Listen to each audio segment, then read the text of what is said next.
I've been on dating apps for a while now. Not really chasing anything serious, just putting myself out there, meeting people, having some fun. You swipe, you match, you chat. Sometimes it leads to drinks, maybe something more. Sometimes it's just dead air. I've gotten used to it. But Lorraine wasn't like anyone I'd matched with before. Her profile was oddly quiet.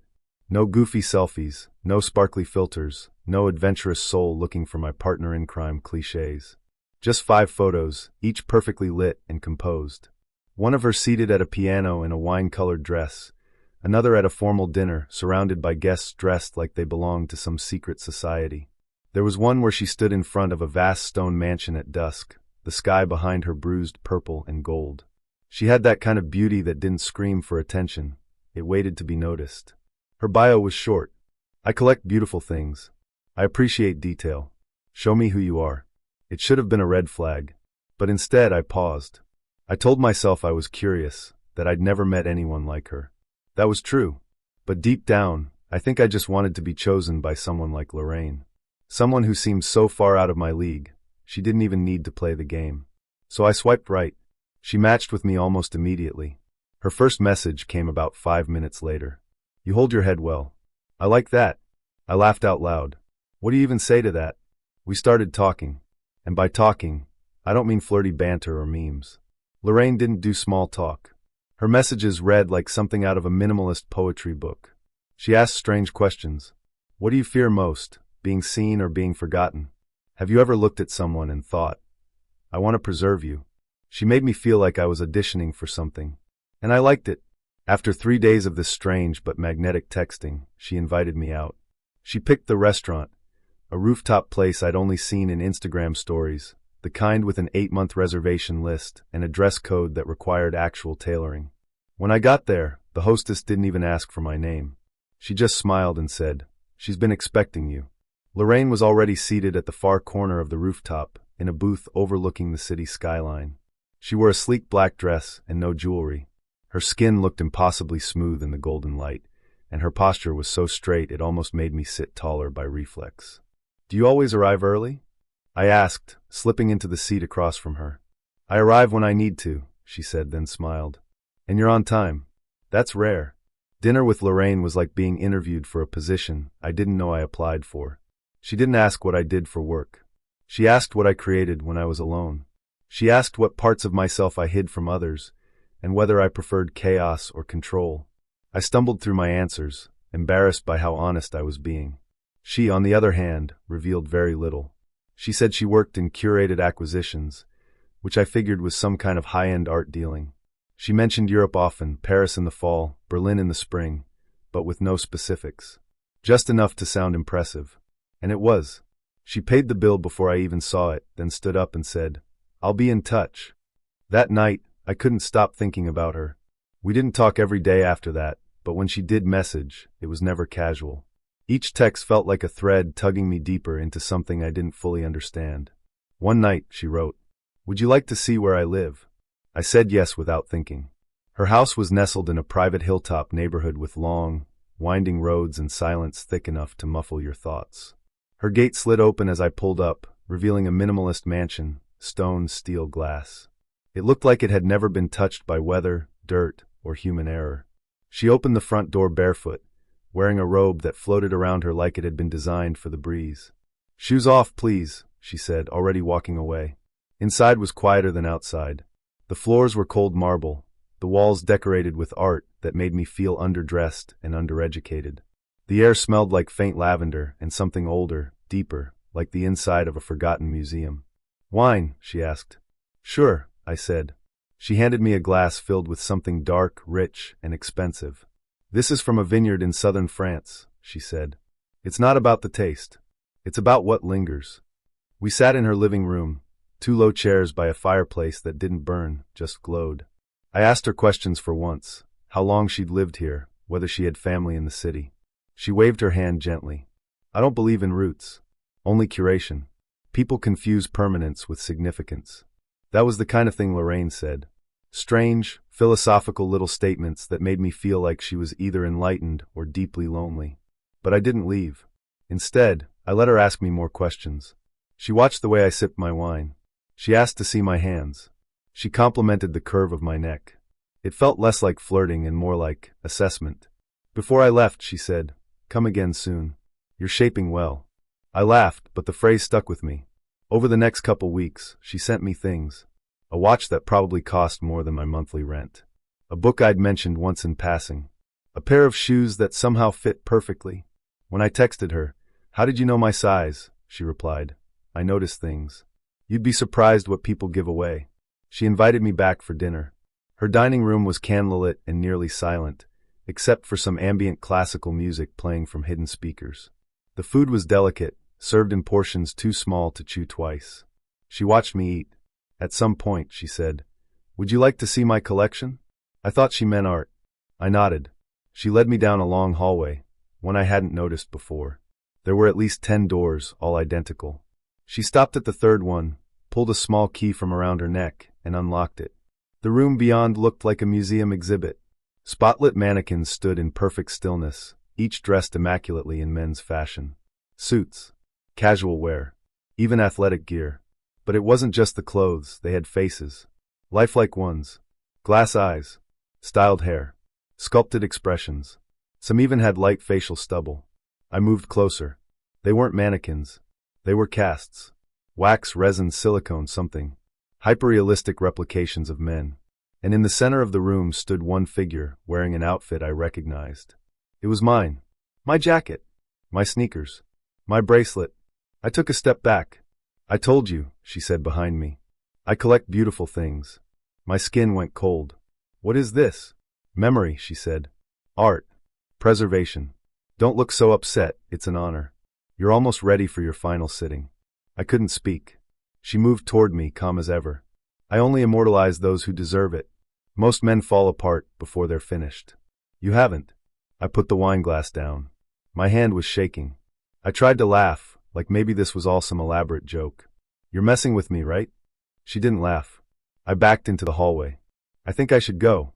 She didn't follow me, just smiled and said, "Of course. But you'll be back.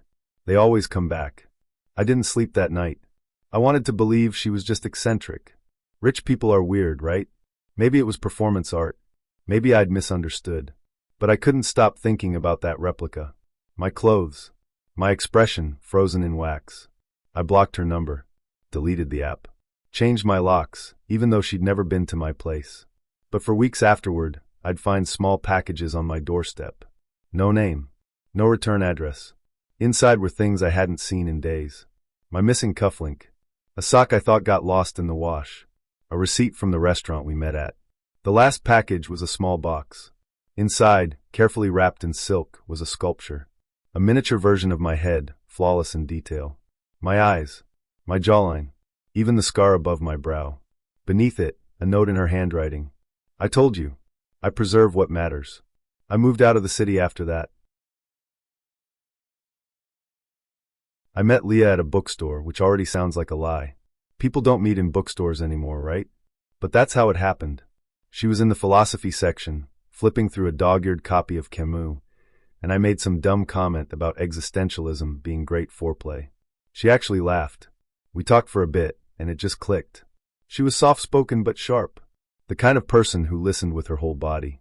She wore silver rings on every other finger, and spoke like her thoughts were just slightly out of sync with her mouth. Not awkward, but thoughtful. Measured. We went for coffee that day, then for wine later that week.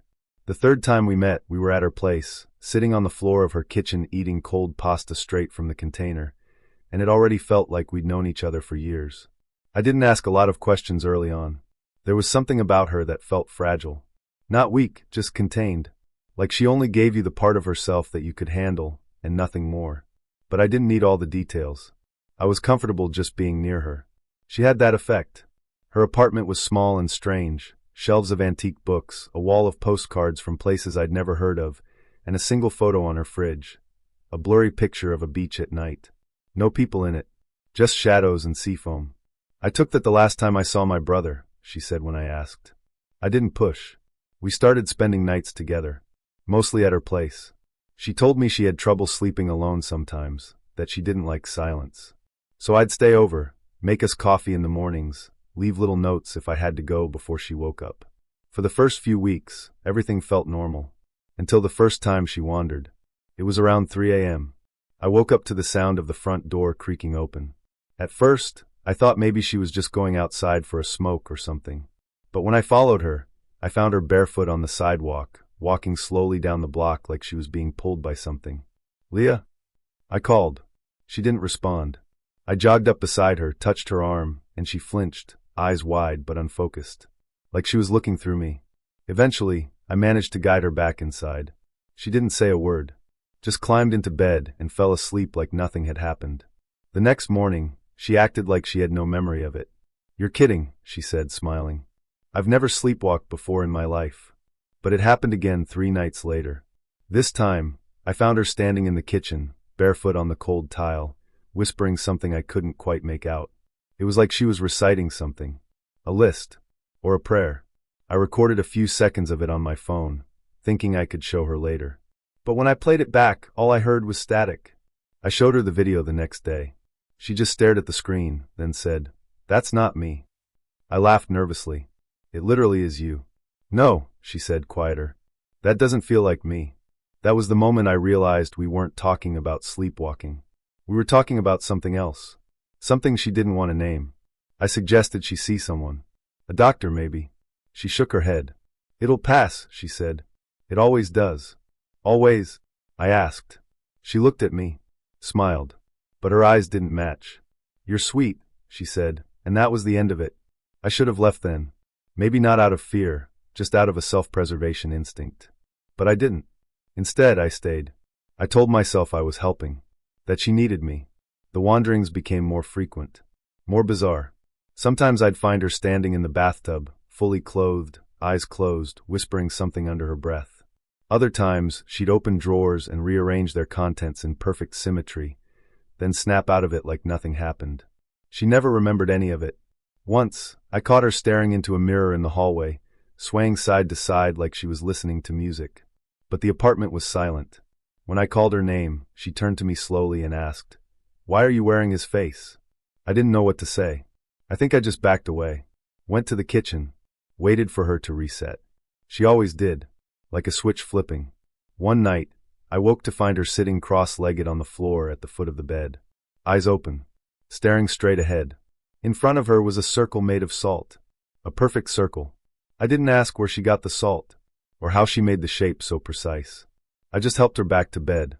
I started sleeping less, watching her more. I stopped going to work, started canceling plans. People asked where I'd been, and I didn't have an answer. I didn't want to tell them that I was afraid to leave her alone for more than a few hours, that I had this constant ache in my chest that something was happening inside her that I couldn't see. She began talking in her sleep. But it wasn't mumbling. It was sentences. Clear, complete sentences. "I'm not allowed to forget him. They made a hole in the forest. The water remembers. She keeps calling me back." I recorded some of it. Not to show her, just to prove to myself it was real. Eventually, I asked her about her brother. The one from the photo. She didn't answer right away. Then she said, "We went hiking. Years ago. Near this lake up north." "What happened?" She was quiet for a long time. "Then, he disappeared. We found his backpack and one boot. That's all." I asked if he was declared dead. "No," she said. "No body." She didn't elaborate. And I didn't ask again. That night, she wandered outside again. I followed as always. But this time, she didn't walk aimlessly. She walked with purpose. Down the street, through the trees behind her apartment, and toward the creek that cut through the neighborhood. She stopped by the water's edge. The moonlight made her look unreal, like porcelain. Still and too perfect. She crouched by the water, reached in, and pulled out a small, leather-bound notebook. She stared at it for a few seconds, then stood, handed it to me, then turned and walked back home, barefoot and silent. I opened the notebook when I got back inside. It was soaked, waterlogged, but inside were pages of handwriting, names, dates, short sentences repeated dozens of times. I didn't follow him fast enough. I saw what I wasn't supposed to see. He still walks the water. The last page was blank, except for a single word. Stay. I didn't sleep that night. I waited for her to wake up and asked if she remembered anything. She shook her head. I showed her the notebook. She looked at it for a long time, then said, "That's not mine." I asked, "Then whose is it?" She didn't answer. Just turned and went to make coffee. I left that afternoon. I packed my things, kissed her forehead, and told her I needed time to think. She nodded like she already knew. Like she'd been expecting me to say that eventually. I didn't block her number. But I didn't go back. A few weeks passed. I tried to forget. Told myself it was just a sleep disorder, maybe PTSD, maybe something else. But then I got a message from an unknown number. It was a photo of the notebook, open to the last page. But the word had changed. Now it said, "Come back." I met Ari on a dating app the week I re-downloaded it out of boredom. You know that feeling? You've deleted it 5 times already, told yourself you're taking a break from the chaos, but then a quiet Friday night creeps in, and suddenly you're swiping again. His profile was clean. No thirst traps, no shirtless mirror pics. Just him, smiling softly in front of a wall of books, and another of him at a lake in a red beanie. His bio was short. Looking to connect. Actual connection, not code for hookups. That was rare. It made me stop. He messaged first. Polite. Warm. Witty without trying too hard. There was something easy about our conversation, like we already knew each other in another life. We fell into a rhythm that made days move faster. Texting until 1 a.m., voice notes with snippets of his day, photos of the tea he was drinking or his cat curled up in the laundry. It was nice. When he told me he was trans, it wasn't a moment of hesitation for me. I respected the fact that he shared it so early on. He even mentioned he'd had bad experiences where people freaked out after getting close. I told him it didn't bother me. It didn't. Or at least, I thought it didn't. We met after 2 weeks of talking. It was just coffee, neutral ground. Ari was just as warm in person. Tall, but soft-voiced. Eyes that darted slightly when he was nervous, but never too far. Conversation flowed easily. We talked about movies, our jobs, family stuff, childhood memories. He didn't dominate the conversation, didn't overshare. He just made me feel safe, heard. That was new for me. After the date, I kept replaying our time together. It felt grounded, like something real. And I wanted more of it. We saw each other again that weekend. Then again. Then again. It wasn't long before I was spending nights at his place. His apartment was small but cozy. Books everywhere, candles that smelled like forests and firewood, a cat named Hugo who liked to curl up between us like a little furry barrier. It felt like a home, not just a space. We got physical too. And I didn't notice anything unusual at first. Ari was affectionate but patient. He never rushed me into anything, and when we were together, it always felt natural. I trusted him. I liked him. But then one night, things felt off. It started small. We were kissing. Everything was fine. Then as things moved further, he pulled away gently and said he was tired. I didn't think much of it at the time, but it happened again. And again. I could tell he was nervous, like he was holding something back. I didn't want to pry, but I couldn't shake the feeling that I was being kept at arm's length. I let it go, until one night, curiosity got the better of me. We were cuddled up on his couch, half watching a movie. He'd fallen asleep, and I went to grab a hoodie from his bedroom because I was cold. As I opened the drawer to find it, I saw a small wooden box tucked neatly in the back. I wasn't snooping, I swear I wasn't. But something about the box felt so deliberate, like it was meant to be hidden. I opened it. Inside were old photos. Not just of him, but of her. A different version of Ari. Long hair. Dresses. A face I recognized but didn't. It was like seeing a ghost that never died. There were notes too. Journals. Pieces of a life that had been folded up and stored away, but not entirely erased. I froze. I wasn't scared, I was confused. Not by the fact that Ari had a past. We all do. But because I suddenly realized, I didn't really know him. I didn't know how far he'd come, or how much of that old life he still carried inside him.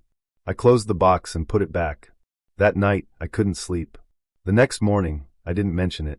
I couldn't. How do you even begin that conversation? Days passed. I started pulling back emotionally, even if I didn't want to. I wasn't being cold, I was being cautious. I was afraid to touch something too fragile, something I didn't understand. Ari noticed. He started texting less. His voice notes stopped. I tried to pretend I hadn't changed, but I think he could feel it. That space between us, tiny at first, kept growing. One night he asked me, "Is something wrong?" I wanted to tell him. I wanted to be honest. But I didn't want to hurt him. So I said, "No. Just stressed from work." He nodded, but he didn't believe me. The next time I came over, the wooden box was gone. I didn't ask about it. I just noticed. That was the same night he told me about the porcelain room. It was this little space in the back of his apartment I'd never seen. The door was always shut. I assumed it was a storage closet. But that night, he opened it. Inside was a room no bigger than a walk-in closet. Shelves lined the walls, each filled with delicate porcelain figurines. Tiny people. Poses frozen in time. All of them hand-painted. Some looked antique, others more modern. He said he started collecting them after he began transitioning. They remind me that perfection isn't real, he said, and that fragility can be beautiful. I stared at the figures, some smiling, some broken and re-glued, and felt something heavy in my chest. I wanted to reach out, say the right thing. But I didn't. I just stood there, afraid that if I said the wrong word, the whole room would shatter. After that night, things got quiet. Ari pulled away first this time. His replies came slower. His tone changed. I think he knew I'd found the box. Maybe not when or how, but he knew. I never confronted him. And he never asked. Eventually, we stopped seeing each other. No dramatic breakup. Just silence. Like someone slowly turning down the volume until it fades completely. I thought I was okay with it, but I kept thinking about the porcelain room, about those figurines, about how many of them had cracks that were painted over to look invisible, about how they looked whole until you really looked, and about how I'd never asked what happened to the ones that broke beyond repair. I met Jude at an art gallery of all places. It was one of those trendy little openings downtown. Free wine, awkward lighting, and a room full of people pretending they understood abstract geometry on canvas. I wasn't even supposed to be there. I tagged along with a co-worker who bailed halfway through, but by then I'd already filled my glass and awkwardly committed to being present. That's when I saw him. He stood in front of a canvas smeared with dark red and gold, head tilted just slightly, hands behind his back like he was studying something sacred. There was something quiet about him, something self-contained. You know those people who seem like they're totally fine being alone? That was Jude. He caught me staring. "Do you see the shape in it?" he asked, eyes still on the painting. I blinked. "What shape?" "The body," he said. "It's upside down. You have to let your mind adjust." I didn't see it, but I nodded. He looked over at me and smiled like he knew I was lying, and didn't mind. We talked for the rest of the evening. About the artist, the wine, life. He was easy to talk to in a way that didn't feel rehearsed. There was no performance, just presence. When the gallery closed, he asked if I wanted to get another drink. That night turned into breakfast. Breakfast turned into weekends. And soon, Jude was part of my life in ways that felt seamless. We didn't talk labels, didn't rush anything. He was always available but never pushy. Thoughtful. He'd send me poems by text. Not cheesy, Instagram-ready stuff. Real poems. Ones that made me stop and reread them out loud. He worked in architecture. Or so he said. I never visited his office. But he always had a sketch pad with him. Curves and lines that looked like they meant something. I didn't pretend to understand.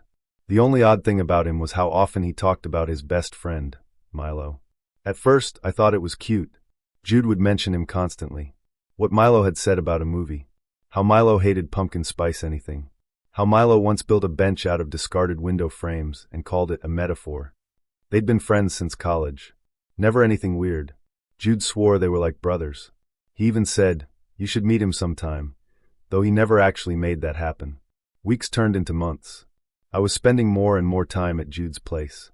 He never stayed at mine, always said he preferred his own space. I didn't mind. His apartment was beautiful, clean, airy, filled with art books and candles that smelled like cedar and something faintly sweet like cardamom. One afternoon, I got curious. He was in the shower. His phone lit up next to me. A message from Milo. "You didn't delete the photos, did you?" The preview froze me in place. I didn't want to be that person, the one who snoops. But I couldn't help it. I opened the thread. There were dozens of messages. Not all incriminating. But, odd. Photos of me sleeping. Of me brushing my teeth. Close-ups. Notes about how I respond to certain foods, my facial expressions, things I'd said. Things I didn't even remember saying. And more photos, some I'd never seen before. Some that felt too intimate to have been taken without me noticing. I put the phone down just as Jude came out of the shower. He saw my face and froze. "You read them, didn't you?" I didn't answer.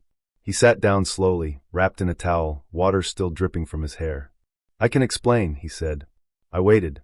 But what he told me wasn't an explanation. It was a confession. He and Milo weren't just friends. They were collaborators. On an art project. He said they'd been working on it for years.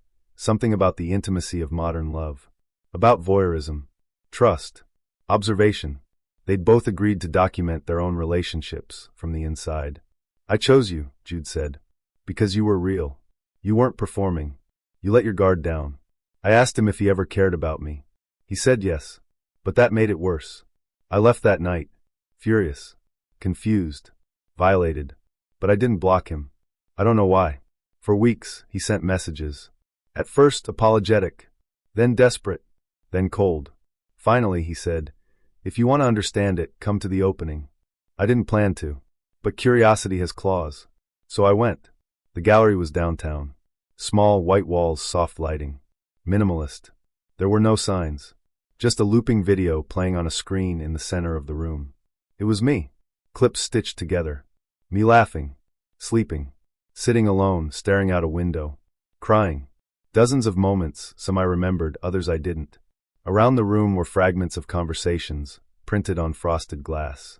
My words. His. Overlapping. Tangled. And in one corner, a mirrored installation titled, "The Reflection Game." Inside were two chairs facing each other. On one sat a mannequin, wearing my clothes, with a face that looked like mine. Not exactly, but close enough to make my stomach flip. I left before anyone could stop me. I thought that would be the end of it. But the next morning, I woke up to a package on my doorstep. No return address. Inside was a USB drive. And a note. "You were never just a subject. You were the most honest mirror we've found." I never opened the drive. Sometimes I still wonder what's on it. Other times, I imagine Jude and Milo sitting in some studio, watching clips of my life and calling it art. I've moved since then. New city. New apartment. No dating apps. But every once in a while, I catch someone watching me a little too closely. A flash of a camera lens. A figure across the street. And I can't help but wonder. What if this isn't over? What if I'm still part of the project? What if somewhere I'm still on display? I met Maya on a night I wasn't supposed to be out. I had just gotten out of a long, emotionally dead relationship and swore I'd take a break from dating. I wasn't even looking to meet anyone that night. I just tagged along with a friend who convinced me that getting drunk and dancing was cheaper than therapy. Maya was standing by the bar, laughing with the bartender like they were old friends.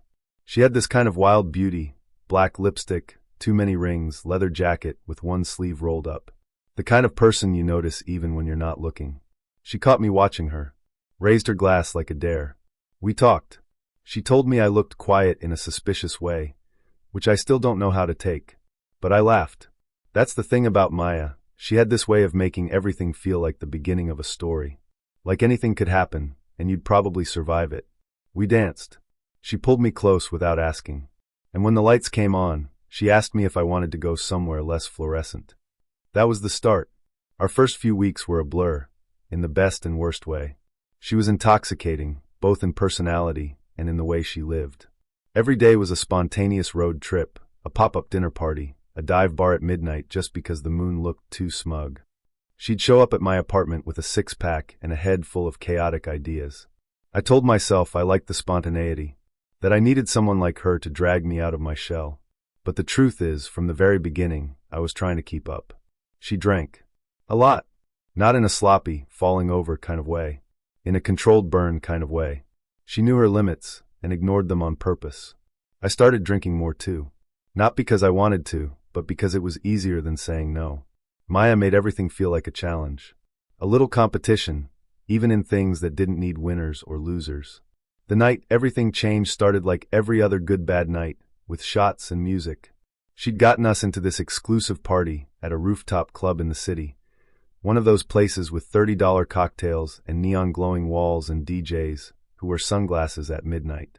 She wore a silver dress and glitter on her cheekbones. She looked like a comet made human, and she was already a few drinks in when I got there. "I've missed you all week," she said, pulling me in for a kiss that tasted like gin and smoke. I knew she was lying. We'd seen each other 2 nights ago. But that was Maya. Her truths bent with the music. She pulled me to the dance floor, and for a while it felt good. Easy. Loud. Electric. But as the night wore on, something shifted. Her movements became more erratic, sharp turns, sudden drops to the floor, bumping into people like she didn't notice them at all. I tried to slow her down. Maybe some water? She waved me off. Don't kill the night, babe. Her eyes were glassy now. Wide. A little too wide. We went back to the bar, and I told the bartender to cut her off. He nodded. But the moment he turned around, she stole someone else's drink and downed it without flinching. Maya, what the hell? She smiled.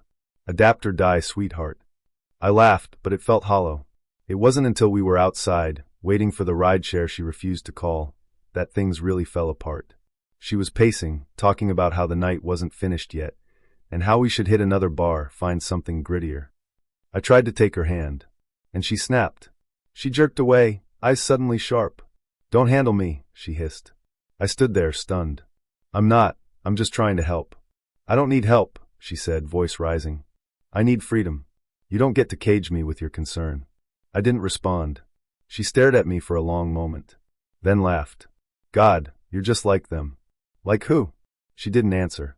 Just walked away down the sidewalk. I followed. That was my mistake. We ended up at some dive bar I'd never seen before. The kind of place with red lights and a sticky floor and a pool table missing 2 balls. Maya walked in like she owned the place. She did that in every room. People parted for her like smoke. I sat at the bar, ordering water this time. She disappeared into the crowd. 10 minutes later, I heard glass shatter.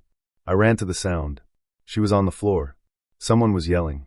And Maya was laughing through the blood on her forehead, surrounded by pieces of a broken bottle. I pulled her up. She leaned into me like nothing happened. They started it, she whispered.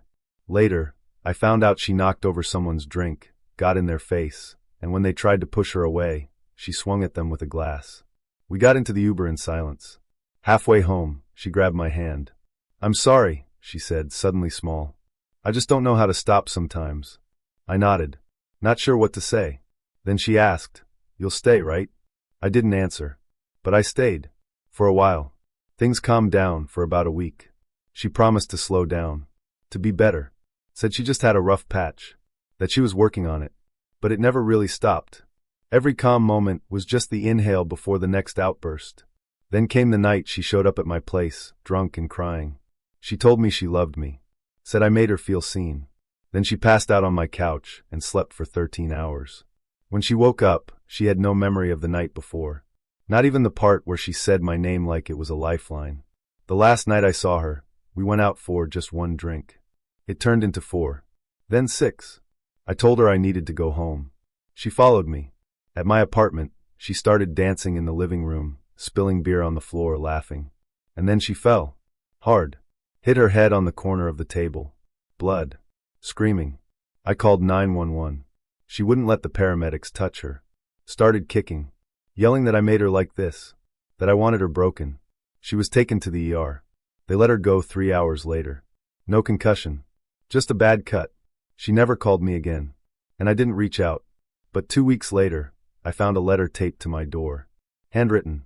Just 4 words. Thanks for the damage. No signature. Just a lipstick kiss at the bottom. I haven't seen her since. But sometimes late at night, I hear a song we dance to and feel that same pull in my chest. That ache of something dangerous and beautiful.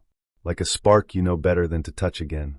But still remember how warm it felt in your hand. I met Caleb through a friend. Not a dating app, not a bar, not even a setup, just a mutual friend's housewarming party. He was standing in the kitchen alone, sipping beer out of a mason jar and quietly laughing at the chaos around us. He looked like the kind of guy who didn't try too hard to impress anyone. Solid build. Slightly overgrown hair. Wore a plain black tee, like it was the only shirt he owned. He had that kind of calm that made you want to get closer, just to figure out what he wasn't saying. We started talking about books. Or maybe it was music, I honestly don't remember. What I do remember is how easy it was. How fast he made me feel like I already knew him. By the time I left, I had his number saved under maybe. Not because I was unsure, but because I didn't want to jinx how much I already liked him. We went on our first date 2 days later. Coffee turned into lunch, turned into an aimless walk around the neighborhood that ended with me sitting on my front porch wondering how it had only been 6 hours. By the end of the week, we'd had 3 more dates. He texted just enough. Called once. Asked questions, actually listened. He didn't feel like someone I had to perform for. I let my guard down. That's when things started to shift. The first time Caleb came over, I remember feeling a little nervous. Not in a bad way. Just that excited, kind of vulnerable. You know the feeling. You've just cleaned your whole apartment for someone who says they don't care if it's clean. He was impressed. Not by the space, but by the little things. You organize your books by mood, he said, running a finger along a shelf. That's kind of beautiful. No one had ever noticed that before. He stayed late. We kissed on the couch. Nothing more. He said he liked to take things slow. And for once, I didn't feel like it was a line. He left around midnight. I locked the door behind him. Or at least, I thought I did. The next morning, something felt off. The chair by the window was facing the wrong direction. My slippers, which I always left by the door, were by the foot of my bed. I brushed it off. Maybe I was tired. Maybe I forgot. That night, Caleb texted me. "Did you sleep okay? You looked peaceful." I stared at the message. You looked peaceful. We hadn't spent the night together. I replied, "Wait, how do you know that?" He didn't respond for a full 10 minutes. Then, "Oh, I meant last time I saw you. You looked peaceful then." I let it go, even though I felt that twinge in my stomach. That little internal alarm we're taught to ignore. Things escalated quickly after that. Caleb started texting constantly. Not clingy, just present. Always. I'd wake up to good morning texts before my alarm. He'd comment on things I hadn't posted yet, things I'd only taken photos of. "You should wear that gray sweater more often," he texted once. I hadn't worn it in public that day, just around my apartment. Another time, he asked if I'd gotten the grocery delivery I forgot to mention. Little things, but too many of them. I asked if he was nearby. Jokingly. He replied with a winking emoji. I stopped joking. About 3 weeks in, I came home from work and found him in my kitchen. Just like that. He was leaning against the counter, eating an apple. I froze in the doorway. "How did you get in here?" He smiled, easy and calm. "The spare key under your doormat." I hadn't told him about the key. I didn't even remember it was still there. "You what? Why would you come in without asking?" He looked hurt. Genuinely hurt. "I just wanted to surprise you. I thought you'd like it. You said you hate coming home to an empty place." I had said that. Once. Casually. While half asleep. I didn't say anything. I just stood there, trying to decide if this was romantic or terrifying.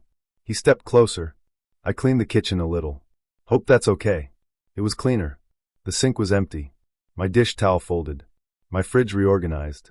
I told him I had a headache and needed to be alone. He left, reluctantly. That night, I changed where I kept the key. The next morning, there was a note slipped under my door. New spots a little less clever. I stopped responding to his messages. He kept texting. Photos of his lunch. A picture of a coffee mug I'd once complimented. I blocked him. He started emailing me. Then mailing actual letters. One every day for a week. They started sweet. "I miss talking to you. Things felt right with you." Then, "I know this doesn't feel right to you, but that's just fear talking." And finally, "You're making this harder than it needs to be." I changed the locks. Installed a camera at my door. Filed a police report, though I knew it wouldn't do much. They told me, unless he threatens you or breaks in again, there's not much we can do. I asked, "Isn't this already threatening?" The officer didn't answer. For a while, things went quiet. No letters. No sightings. I started to breathe again.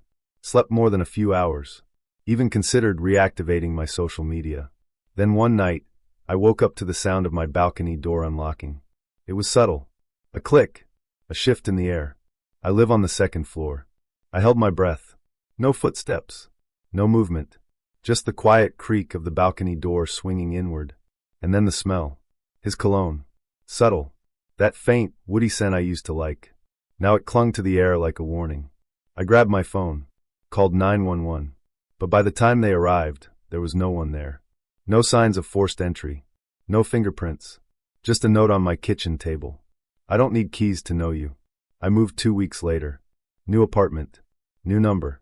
New locks. No social media. I don't tell people where I live. I don't go to the same coffee shops. Sometimes I wake up at 3 a.m. and check the closet. Other times, I find the salt shaker turned the wrong way. Or a pair of socks folded exactly how I used to do it. I try to tell myself it's nothing. That it's in my head. But I never forget the way he said it. I don't need keys to know you. I met Sarah at a rooftop art show on a Thursday night I wasn't supposed to be at. I'd RSVP'd to the event weeks ago out of politeness, planning to flake, but work ran late, and I figured why not. Free wine, abstract sculptures, and a crowd pretending to understand the space between shadows. She was standing alone, sipping white wine from a paper-thin glass, gazing at a painting that looked like someone had had a nervous breakdown with a can of black spray paint. She didn't look bored, though. She looked still. The kind of still that makes you question your own movements. You see anything in it? I asked, trying to break the silence. She looked at me without turning her head. Her eyes were almost colorless in the low light. I see someone pretending they don't want to be seen. I laughed. The artist or the viewer? That earned me a smirk. You tell me. We talked until the lights dimmed, and someone clinked a glass for last call. Her name was Sarah, short for Seraphine, which she told me reluctantly, like it was a secret she didn't give away often. She didn't give much away at all, actually. And maybe that's why I liked her. We started seeing each other soon after. I didn't even wait the usual 3-day text window, or play it cool. I just asked if she wanted to get coffee the next day, and she said yes. From the beginning, it was slow burning, careful, elegant, like a book you only read in the quietest part of the night. Sarah didn't overshare. She never talked about exes or her job in detail. She worked in restoration, art, furniture, architecture. Something like that. She liked things that had to be examined gently. She listened. She asked questions that made me think. What did your bedroom look like as a kid? Do you trust your memories?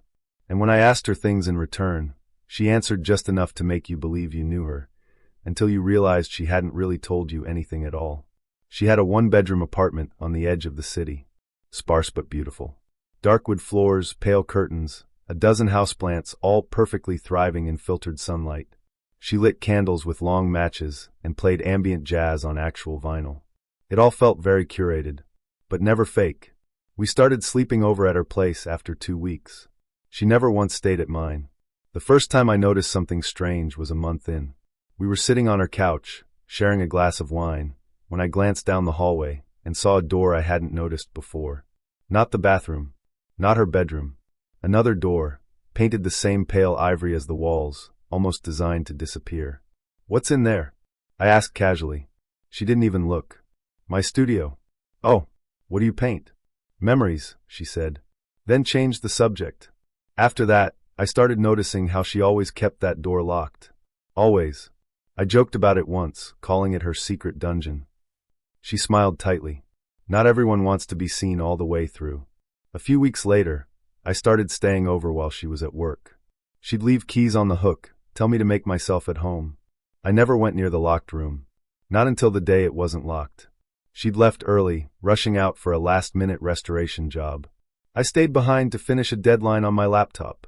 Around noon, I went to grab something from her hallway cabinet, and I noticed the ivory door wasn't fully shut. It wasn't open, but it was unlocked.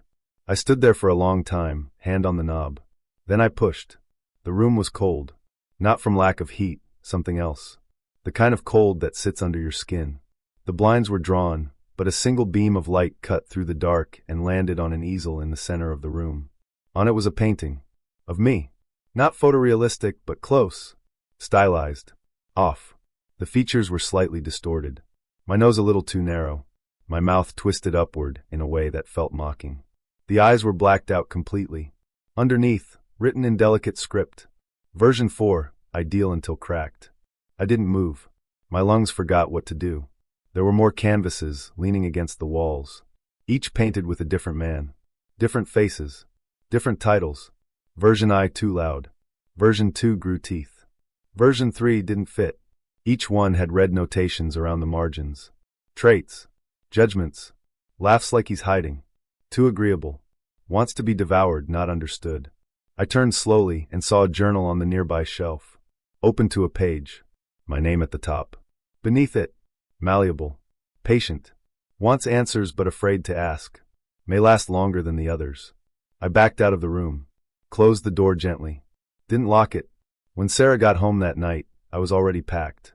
She didn't ask why. She just looked at me for a long time and said, "I thought maybe you wouldn't open it." I didn't mean to. But you did. I waited for her to get angry. She didn't. She smiled, like someone realizing a dream was ending.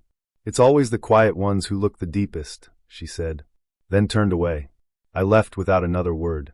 I didn't hear from her for 3 months. Then one night, I got a link in an email with no subject line. Just a private invitation. A gallery exhibit. The other room, a study in disintegration. The preview image? My portrait. Framed in black. Centerpiece of the flyer. The caption read, "Memory is flawed. Versions become vessels. This is what remains when they leave." I didn't go, but I checked the gallery's Instagram later that week. There it was. My face. Painted and refracted through her eyes. People were calling it haunting, intimate, viscerally disorienting. One critic wrote, "Why it captures the moment intimacy curdles into surveillance." They had no idea. It's been a year since I saw her. I've moved. Changed my number. Started locking every door, even the ones inside my apartment. I met Avon at an open mic night. She read poetry. Her own, I think. Or maybe someone else's. Honestly, I wasn't listening to the words, just the way she read them. Like each syllable owed her something. Like the room wasn't allowed to blink until she was done. She had this chaotic energy I didn't realize I was starving for. Avon didn't try to be cool. She was.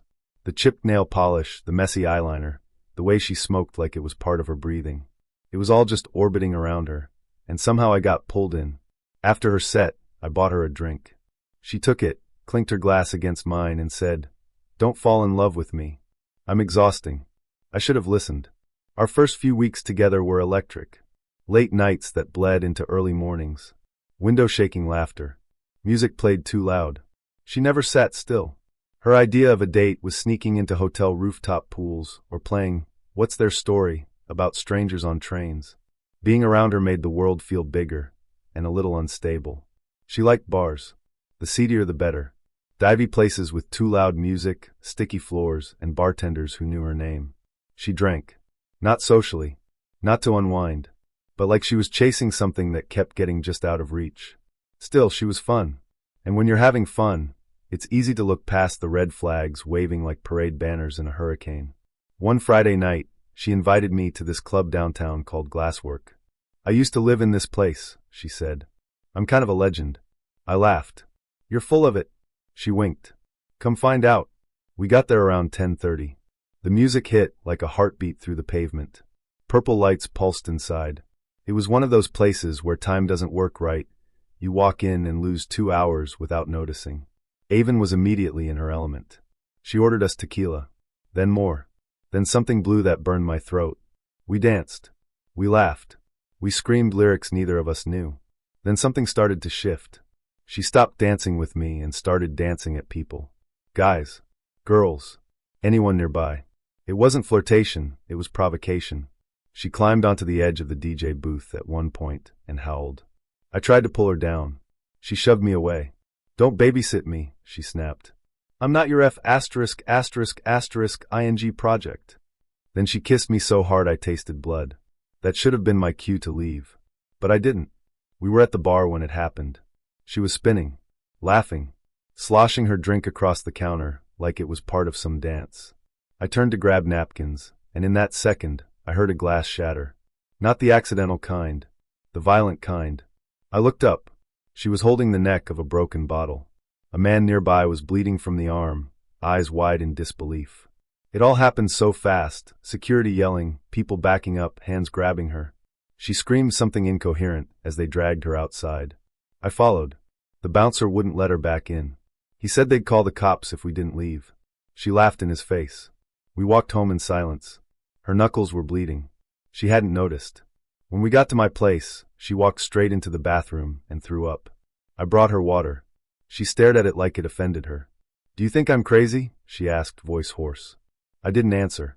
The next morning, she acted like nothing happened. She stretched, made coffee, kissed my cheek. "I think I lost an earring," she said. I stared at her. "You attacked someone, Avon." "No," she said. I defended myself. "I saw it." She didn't respond. Just walked to the sink and washed her hands. The blood from her knuckles swirled down the drain like ink. I didn't break up with her that day. Or the next. I told myself I was figuring it out. That it was a one-time thing. That maybe she just needed help, not judgment. She apologized in texts. Long paragraphs. Voicemails at 2 a.m. "You make me feel safe," she said. I've never had that. But her drinking didn't stop, and her rage had teeth. 3 weeks later, she came over drunk. I told her I didn't want to go out. She laughed. "That's why you're boring." When I didn't laugh back, she threw a glass at the wall. It missed me by inches. It didn't shatter. That almost made it worse. The last night I saw her, she showed up at my door barefoot, crying. Her hands were shaking. There was blood on her shirt, but I couldn't tell whose. She said, "I'm scared of what I am when you're not around." I let her inside. She fell asleep on my couch. I stayed up all night. In the morning I wrote a note. I told her I loved her, but I couldn't keep cleaning up the aftermath. I left before she woke up, blocked her number, moved 2 months later. Her name was Aloan. We met at the DMV. Not exactly romantic, I know, but that's where it happened. She was standing in front of me in line, wearing combat boots and a green army coat, earbuds in, head tilted like she was listening to a song no one else could hear. Every few seconds, she'd glance at the board announcing ticket numbers, roll her eyes, and sigh like she was waiting to be rescued from the world. I noticed her because she didn't try to be noticed. She noticed me because I tried not to stare. "You look like someone who hates attention," she said suddenly, pulling one earbud out. "But low-key hopes someone notices you anyway." I blinked, startled. "Is that a good thing?" She grinned. "It's interesting. That's how it started. We got coffee after the DMV.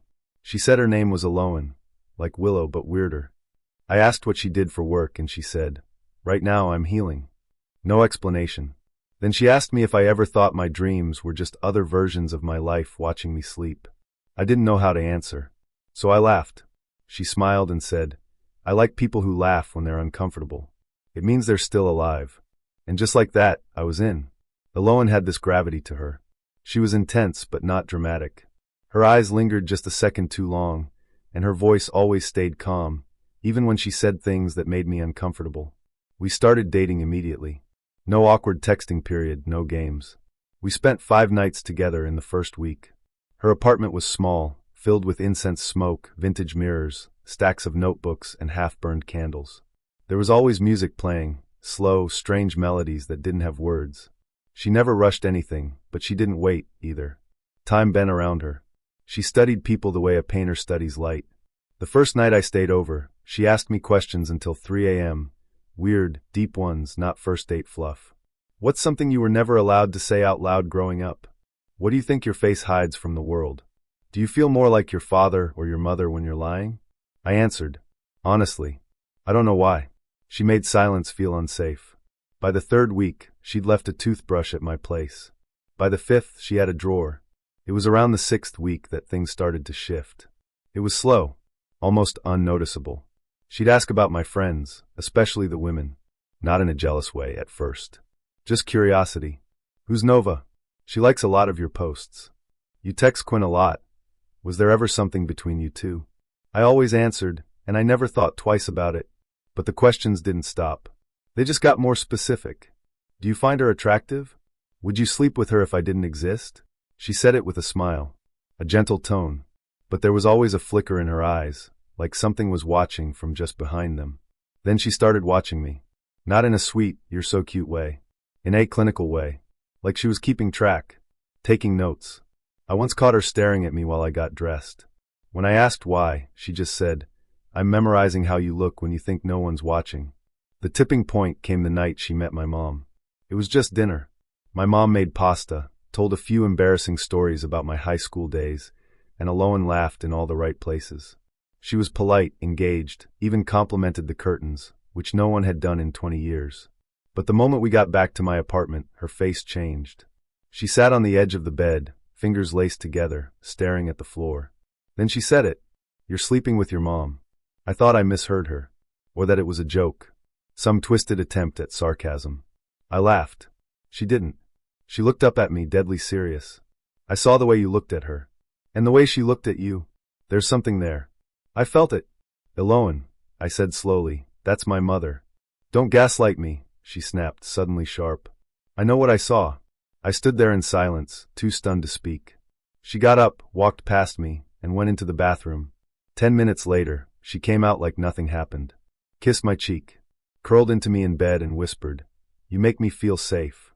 After that night, her obsession deepened. She started insisting I refer to my mom by her first name. Said mom was too emotional.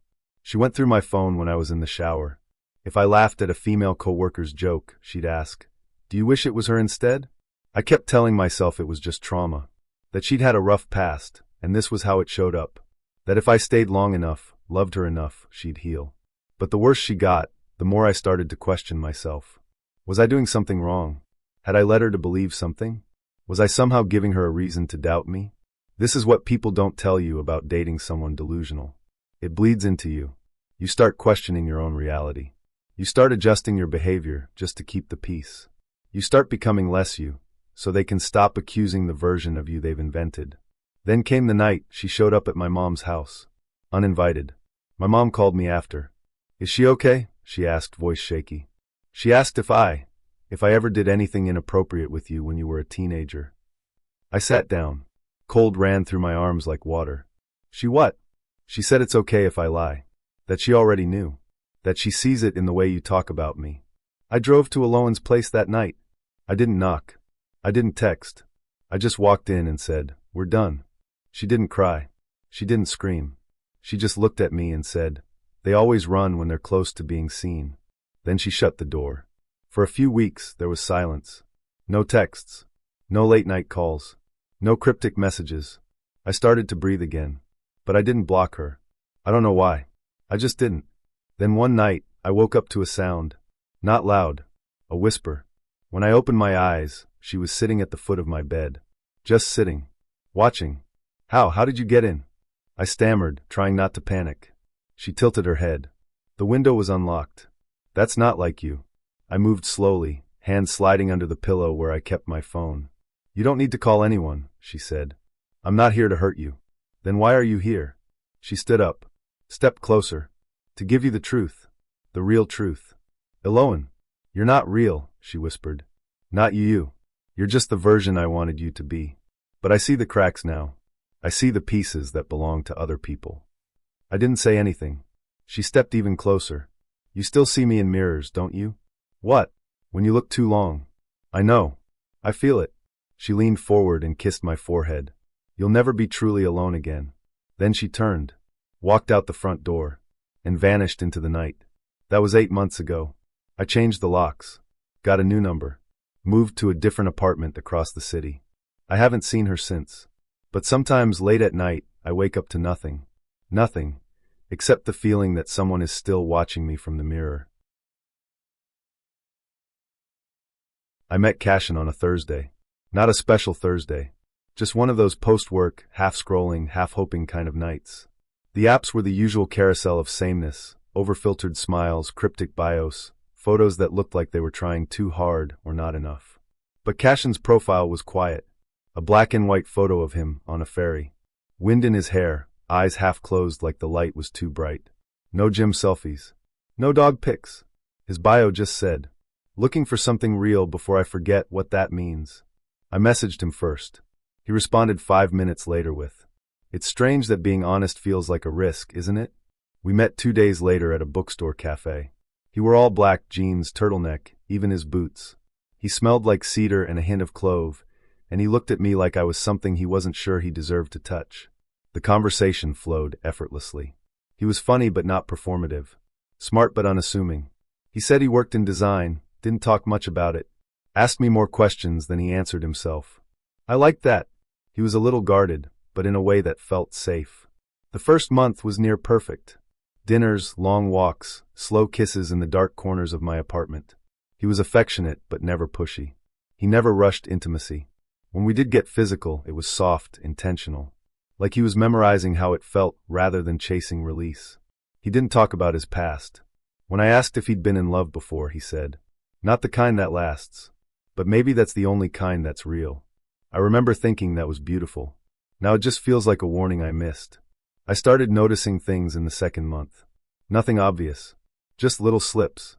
He'd avoid holding hands in public. Flinch slightly when I reached for him if others were nearby. One night, while scrolling through Instagram, I stumbled onto a photo. It was him. With someone else. A man. Their heads pressed together in a bar laughing. It wasn't tagged. But the post was from just a few weeks before we met. I asked about it. He paused, then said, "That's my friend. He means a lot to me." That was it. No explanation. Something about the way he said it felt hollow. The cracks deepened. Cashin became more distant when we were around my friends. He never wanted to meet my family. Every time I brought up anything serious, he would pivot. He'd say, "Why ruin something real by labeling it?" I started feeling like a guest in my own relationship. The warmth was still there, but only in private, like we were acting out a love story that couldn't survive daylight. Then I met Julian. Completely by accident. I was at a gallery opening. A friend invited me. Cashin said he had work. Julian introduced himself near the bar. Tall, charismatic. Instantly familiar in a way I couldn't place. "Do I know you from somewhere?" I asked. He smiled. "I doubt it. Unless you date ghosts." We talked for a bit. He mentioned he worked in design, too. And then casually, as if testing the air, "You know Cashin, right?" My stomach dropped. I nodded. Julian swirled his wine. "Funny. I didn't realize he'd started dating again." My mouth went dry. "Again?" He looked at me, eyebrows raised, and said carefully, "He and I were together for 3 years." I couldn't breathe. Julian kept talking. "He didn't tell you, did he?" I left the gallery and went straight to Cashin's place. He opened the door wearing that same unreadable half-smile. "I ran into Julian," I said. He froze. Just for a second. Then nodded slowly. "I thought you might, eventually. Why didn't you tell me?" He exhaled. "Because that version of me doesn't exist anymore." "What does that even mean?" He leaned against the doorframe. "I was someone else with him. Someone I don't want to be again." "Why?" He looked at me. Not with anger. Not with fear. But with something colder. Shame. Because he loved the parts of me I was trying to erase. That night, I couldn't sleep. I stared at the ceiling and tried to make sense of who I'd been loving. Was any of it real? Or was I just a mask he wore to forget the one he hated? Over the next week, things unraveled. He stopped responding to texts. When I finally got him on the phone, he said, "I can't be what you think I am. I thought I could. I'm sorry." Then he hung up. That was the last time I heard his voice. But not the last time I saw him. 3 weeks later, I went to a party with friends. And there he was, in a corner, with a woman, smiling, laughing, touching her back like he used to touch mine. I didn't confront him. I just watched. And something inside me cracked. Not because he'd moved on, but because it was like I'd never existed at all. A few days later, I got a package. No return address. Inside was a mask. Simple. Porcelain white. No expression. Just a note tucked behind it. Sometimes we love people who only show us the face they wish they had. No signature. I never saw him again. Julian and I messaged once. Just once. He said, he does this. Builds versions of himself for the people he thinks can save him. I asked if he ever stopped loving Cashin. Julian replied, "I still do. But not the version I knew. The version he burned." It's been almost a year. Sometimes I dream of Cashin. But not the Cashin I held in bed. The one I never met. The one who lives behind mirrors, wearing masks stitched from silence. He never speaks in those dreams. He just looks at me, like he's wondering which version of me he loved, and which one he made up. I met Demi in the frozen food aisle. Seriously. She was standing in front of the ice cream freezer, staring like she was making a life-altering decision. Her cart had nothing in it but hot sauce and oat milk. "You look like someone who's about to make a really dramatic choice," I said. She turned, smiled slowly. "Everything is dramatic if you look at it the right way." I couldn't tell if that was a red flag or a flirtation. Maybe it was both. She gave me her number scribbled on a grocery receipt. By the next night, we were drinking red wine in my living room. She kicked her boots off like she lived there already. She moved through my apartment like she was cataloging it, hands grazing the backs of chairs, fingers tapping window frames. "You live like a man raised by a good woman," she said. "Is that good?" "It's rare." She asked about my mom on the second date. "What's her name? What's she like? Are you close?" I told her my mom's name was Rhea, that she lived a few towns over, that she made the best cornbread in the universe, and yeah, we were close. "Too close?" she asked. "Not at all," I laughed. "She's just solid." Demi smiled. Solid women build soft men. I didn't know what that meant at the time. By week 3, Demi had met most of my friends. They liked her.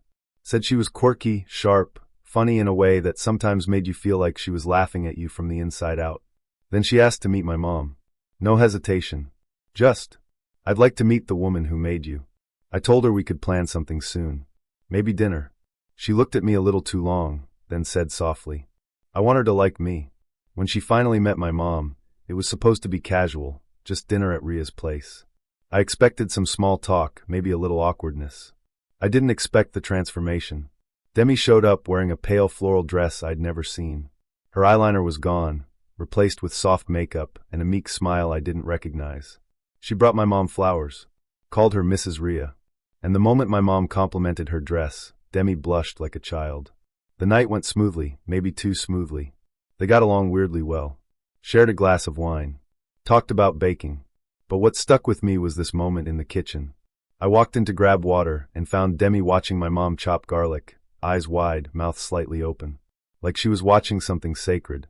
After that night, Demi started bringing my mom up in every conversation. Do you think Ria would like this movie? Did your mom ever make you soup when you were sick? Your mom has such a calming presence. Do you think I do? At first, I thought it was sweet. Then she started texting my mom. I hadn't given her the number. When I asked how she got it, she shrugged. You left your phone unlocked. I just copied it. I told her that wasn't okay. She got quiet, then said, I just feel close to her. I want to learn from her. I want to understand her. I didn't know how to respond to that. Things escalated slowly, then all at once. Demi started dressing like my mom. Same colors. Same soft curls in her hair. She even bought the same perfume. I caught the scent on her scarf one morning. You're being paranoid, she said when I brought it up. Then she looked at me, completely serious. Do you miss her when you sleep alone? I didn't answer, because I didn't understand the question.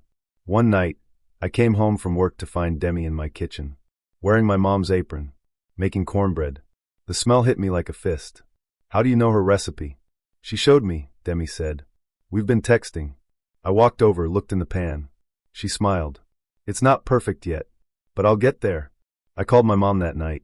Told her I was worried. Ria was quiet for a long moment. Then she said, she's intense. Sweet, but something about her feels like an echo. I asked what she meant. She doesn't want to be close to me, Ria said.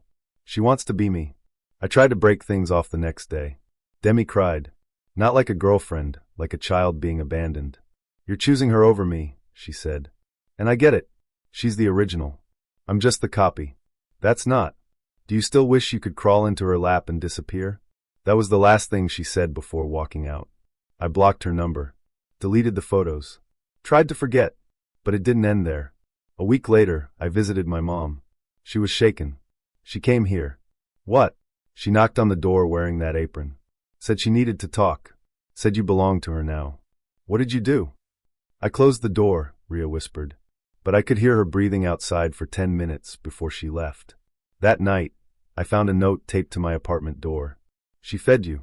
I made you. That means something. No signature. Just a sprig of dried rosemary taped to the top. My mom uses rosemary in her cornbread. I haven't seen her since. I've moved. Ria changed her number. But every now and then, I get a letter. No return address. Just perfume on the paper, and messages like, I would have been a better version of her. You should have let me keep you safe. Mothers love unconditionally. I was ready to prove that. I met Jonas on a Tuesday. It was one of those boring, cloudy afternoons where everything feels a little too quiet. I'd been swiping through a dating app out of habit, not hope. Just trying to kill time on my lunch break. Then his profile popped up. No shirtless pics. No fishing photos. No gym stats. Just one picture. Him in a bookstore, smiling softly, holding a book I loved. The bio read, looking for someone to build a quiet future with. Bonus points if you believe in fate. It felt intentional. So I swiped right. He messaged instantly. We met for coffee that evening. I almost canceled twice. But when I walked into the little cafe, he stood to greet me like I was someone he'd been waiting years to meet. Hi, he said, and his smile didn't reach his eyes. They shimmered, not with charm, but with certainty. You look like a memory I haven't had yet. That should have been a red flag. Instead, I smiled. The first date lasted 4 hours. We talked about everything. Our favorite childhood books, dreams we didn't tell anyone, the way it feels to be lonely even in a crowd. He listened like he was memorizing me, repeating little things I said back to me later like gifts. You said your grandma made you peppermint tea when you were sick. That's why you drink it now, isn't it? Yes, I said, surprised. I didn't think I said that out loud. You did, he smiled. I pay attention. That should have been the second red flag. Instead, I felt seen. By the end of the second day, he'd sent flowers to my apartment. Not just a bouquet, a whole arrangement of peonies and eucalyptus in a ceramic vase with a handwritten card. You're the first calm I've felt in years. Oh gee. It was beautiful. Romantic. Suffocating. The third day was when everything cracked. He invited me to the lake.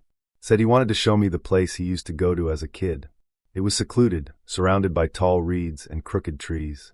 We sat by the water and ate sandwiches he packed. You know, he said between bites, I've never believed in taking it slow. I laughed. I've noticed. He reached into his bag and pulled out a small box. Not a ring box. A velvet pouch. Inside was a delicate silver necklace. It had a little charm, the infinity symbol twisted into a knot. I saw this and thought of you. Jonas, it's been 3 days. I know. Isn't that wild? He clasped the necklace around my neck without waiting for permission. That night, I told him I needed to slow down. He didn't get angry. He just went quiet. The silence wasn't sad, it was sharp. You're scared, he said finally.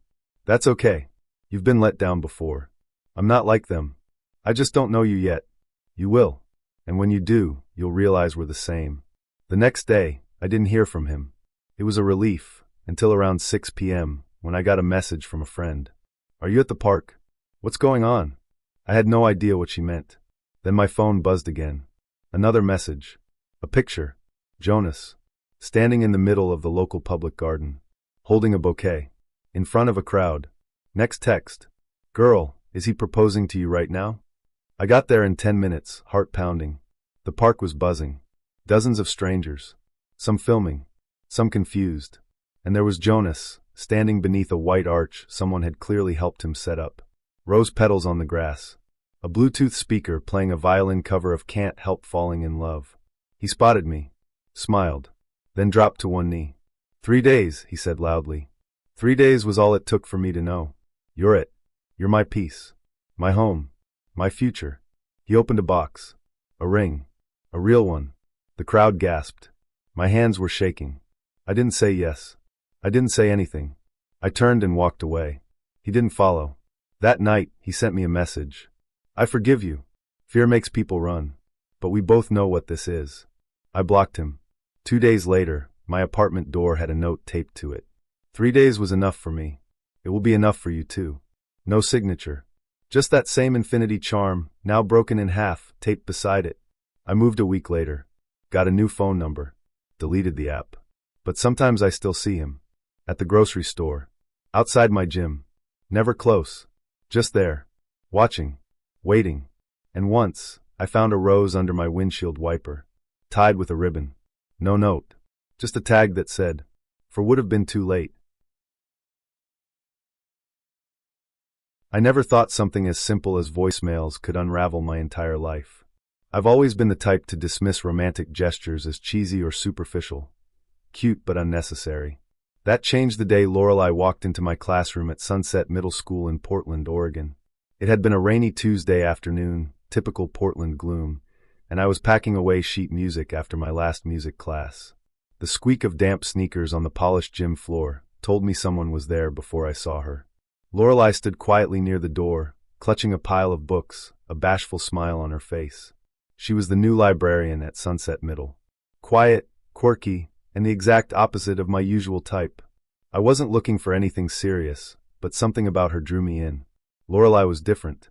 Maybe it was the way she fumbled nervously with her glasses whenever she spoke, or the way she'd laugh a little too loud at my jokes. Whatever it was, it worked. Our first few weeks together were casual and comfortable. Coffee at Stumptown on Belmont Street, exploring Powell's books downtown. Easy, relaxed dates that never felt forced. Then came the voicemails. At first, they were innocent and charming. Lorelei would leave short messages about a funny thing that happened during her shift at the library, or just to remind me about our dinner plans at Screen Door on Burnside. I liked it. I wasn't used to someone thinking about me during the day, let alone reaching out to share little moments. It made me feel special in ways I hadn't felt in a long time. But soon, the voicemails began to pile up. At first, it was one every few days. Then it became one every single day. Sometimes 2 or 3 in a single afternoon. And they weren't just quick messages anymore. They began to stretch into minute-long monologues. Eventually, each voicemail lasted several minutes, then longer. I remember one rainy Saturday morning vividly. I just picked up a fresh cup of coffee from Blue Star Donuts in the Pearl District, walked back to my old Subaru parked on Everett Street, and saw my phone flashing 3 missed voicemails, all from Lorelei. I played them one after another as I drove home along Hawthorne Boulevard, my stomach nodding as each message grew longer, more intense. She talked about every detail of her day, the books she shelved, the students who visited her in the library, the mundane details of a faculty meeting. Then, she'd slip into how much she missed me, how she counted minutes until we'd meet again. She was earnest, sweet even, but something felt off. It was too much. My phone had become a digital diary of her day, every thought spilling over uncontrollably. At first, I shrugged it off. Maybe she was just lonely, I reasoned. She'd moved here from a small town in Minnesota, still adjusting to Portland's eccentric ways. But then, I noticed a change in Lorelei's demeanor. She grew anxious whenever I didn't respond quickly. She'd nervously ask if I'd listened to her latest message, eyes wide, fingers fidgeting nervously with her cardigan sleeves. One evening, after dinner at Fire on the Mountain on Burnside, I decided I had to say something. We sat across from each other, half-eaten wings cooling between us while rain blurred the windows. I chose my words carefully, gently explaining that I enjoyed hearing from her, but didn't need so many detailed messages every day. Lorelei seemed fine, nodding quietly, saying she understood. "I'm sorry, Finn," she said softly. "I'll dial it back. I promise." I believed her. For a while, things seemed okay. The messages slowed, and our relationship briefly settled back into its comfortable rhythm. But a week or 2 later, I felt her pulling away. We saw each other less, and when we did, something felt strained. She spoke less, smiled less, her green eyes no longer lighting up when we met after work. At first, I assumed she just needed space. Maybe she was embarrassed or hurt. I gave her time, hoping she'd eventually come around. But then I started noticing strange things happening around my apartment near Laurelhurst Park. Books moved slightly out of place, missing notes for music lessons I'd prepared earlier in the week. Nothing big, just oddities. Then came the day everything changed. It was another cloudy afternoon. I returned home from teaching at Sunset Middle, expecting to find the usual quiet solitude of my apartment. Instead, when I opened the door, my chest tightened. The air felt oddly heavy, scented faintly of something metallic and burned. Cautiously, I stepped into my living room, shoes squeaking against the hardwood floor. My eyes immediately caught sight of scattered shards of black plastic littering the floor around my coffee table. My voice recorder, something I'd used for song ideas and recording student practice, lay crushed and shattered. The knot in my stomach tightened. My heart beat erratically as I knelt down to inspect the damage. Beside the recorder, a tangled mess of magnetic audio tape spilled out, twisted and torn beyond repair. Lorelei had been here. Somehow, I knew it instinctively. My eyes darted around, searching for more clues. Nothing else appeared damaged. But why destroy my recorder? Shaken, I reached for my phone, dialing Lorelei's number, but her line went straight to voicemail, ironic considering our recent struggles. I left several texts, asking her if she knew anything about it, but my messages stayed unread. The following morning at school, I waited anxiously in the teacher's lounge, hoping Lorelei would appear to explain herself. But she never came. When I finally went down to the library during lunch break, another librarian stood behind her desk. "Lorelei called in sick," the woman explained. She hadn't been answering calls since yesterday. Days passed.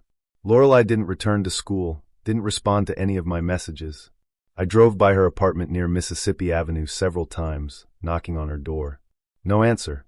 Her neighbors said they hadn't seen her in days. Lorelei had disappeared. A sickening dread settled over me.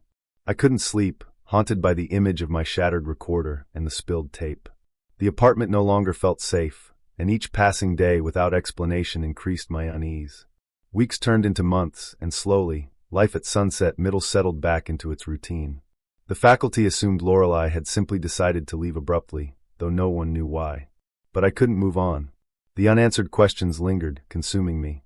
Late one autumn evening, as leaves blanketed laurel-husked park, I sat alone in my living room, drinking coffee and watching rain run down the windows. My phone buzzed, startling me. A voicemail notification flashed on screen, an unknown number from Duluth, Minnesota. Hands shaking, I pressed play. Lorelei's familiar voice flooded the room, soft yet unsteady, speaking from somewhere far away. "I'm sorry, Finn," she whispered. "I never meant to scare you. But I needed you to understand, all those messages, they weren't just words. They were pieces of me. I destroyed the recorder because I couldn't bear knowing my voice meant so little to you. It's better this way. Please, just forget me." The voicemail ended abruptly, leaving the room filled with silence.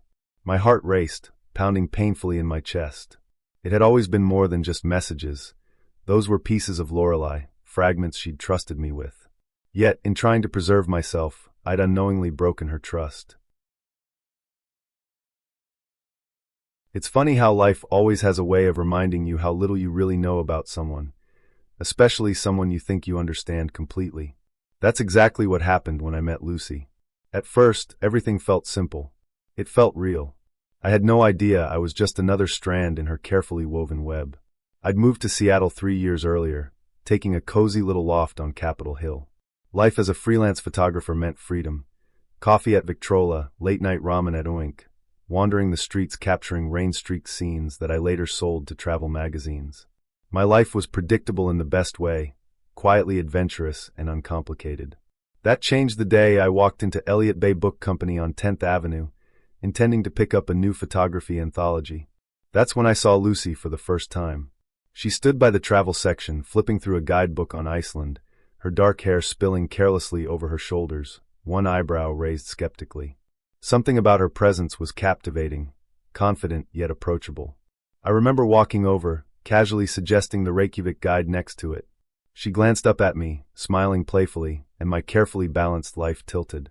Within days, we met again at Optimism Brewery, swapping stories over craft beers until the staff gently suggested we leave at closing time.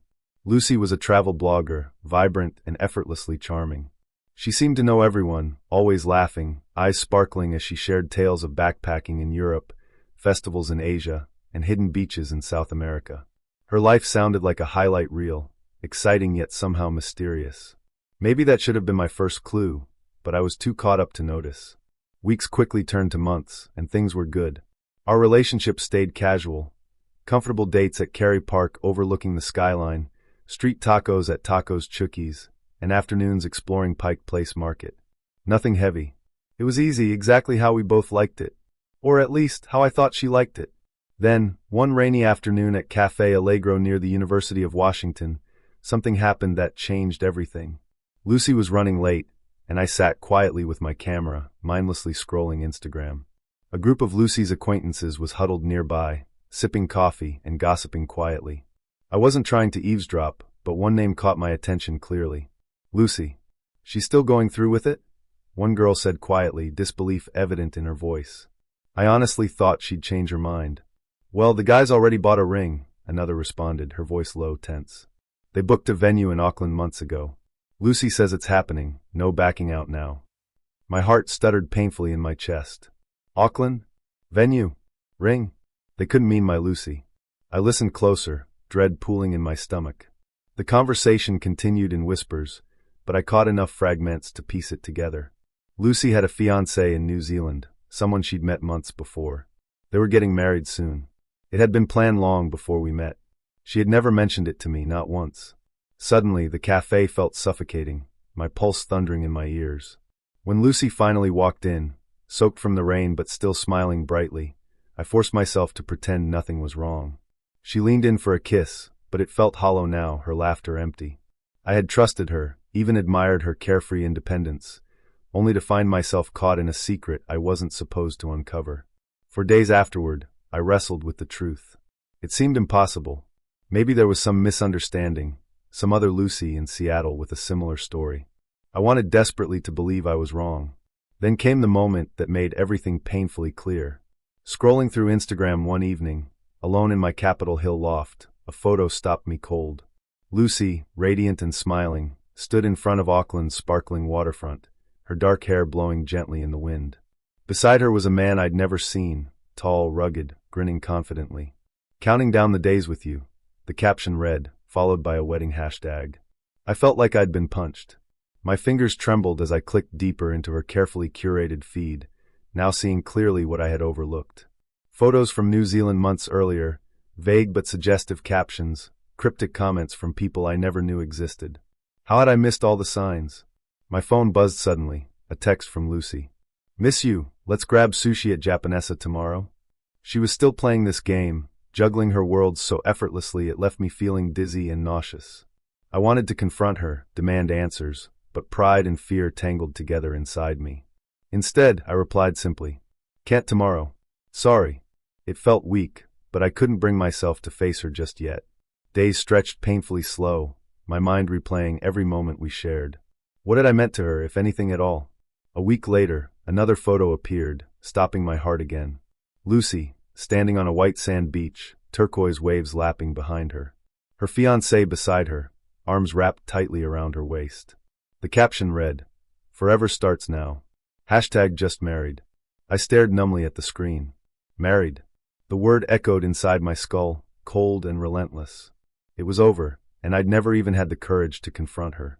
Lucy had simply moved on, stepping gracefully from one carefully planned life into another, leaving me tangled in her web. I didn't reach out again. I didn't know how. Instead, I quietly withdrew, deleting her number, unfollowing her feeds, cutting every invisible thread connecting us. Seattle felt lonelier afterward, my once comfortable routine shattered by unanswered questions and lingering self-doubt. Months later, as autumn rain swept across Capitol Hill, I sat quietly in Elliott Bay Books, absent-mindedly flipping through a photography anthology, the very one I'd intended to buy the day I met Lucy. In its pages, I found snapshots of distant places, people with lives entirely separate from mine. It reminded me how little we truly see of the stories unfolding around us. Lucy's web had trapped me briefly but completely, leaving scars hidden behind casual smiles and careful silences. Even now, when I cross paths with strangers in coffee shops or bookstores, I wonder what secrets they carry, what strands they quietly weave. Trust is delicate, easily broken, and impossible to fully restore once lost. Lucy taught me that, and while the bitterness of betrayal has softened over time, its lesson remains sharp. People can hide entire worlds behind smiles and laughter, carefully maintaining illusions until the truth finally surfaces. Seattle is still my home, still familiar, but something in me changed. I wander the city streets with a photographer's eyes, more observant now, recognizing that beneath every casual encounter might lie a carefully concealed truth. Each person we meet holds their own stories close, beautiful, painful, complex, and the boundaries between sincerity and deception are thinner than we ever dare to imagine. Lucy's web unraveled my trust, but in the process, it opened my eyes. I never imagined something as trivial as a collection of vintage records could unravel everything I thought I knew about someone. But life has a way of bringing hidden tensions to the surface, especially when it comes to sharing things with someone you love. I moved to Austin 5 years ago, chasing a job as a graphic designer for a startup downtown. I settled quickly into a modest apartment in the trendy South Congress neighborhood, filled with local coffee shops, vintage boutiques, and a vibrant music scene. My life was simple but comfortable. Saturday mornings at Joe's Coffee, evenings catching shows at Antone's, weekends spent flipping through vinyl at Waterloo Records. That's how I met Mia. It was a humid Sunday afternoon, the Texas heat shimmering off the pavement outside Waterloo.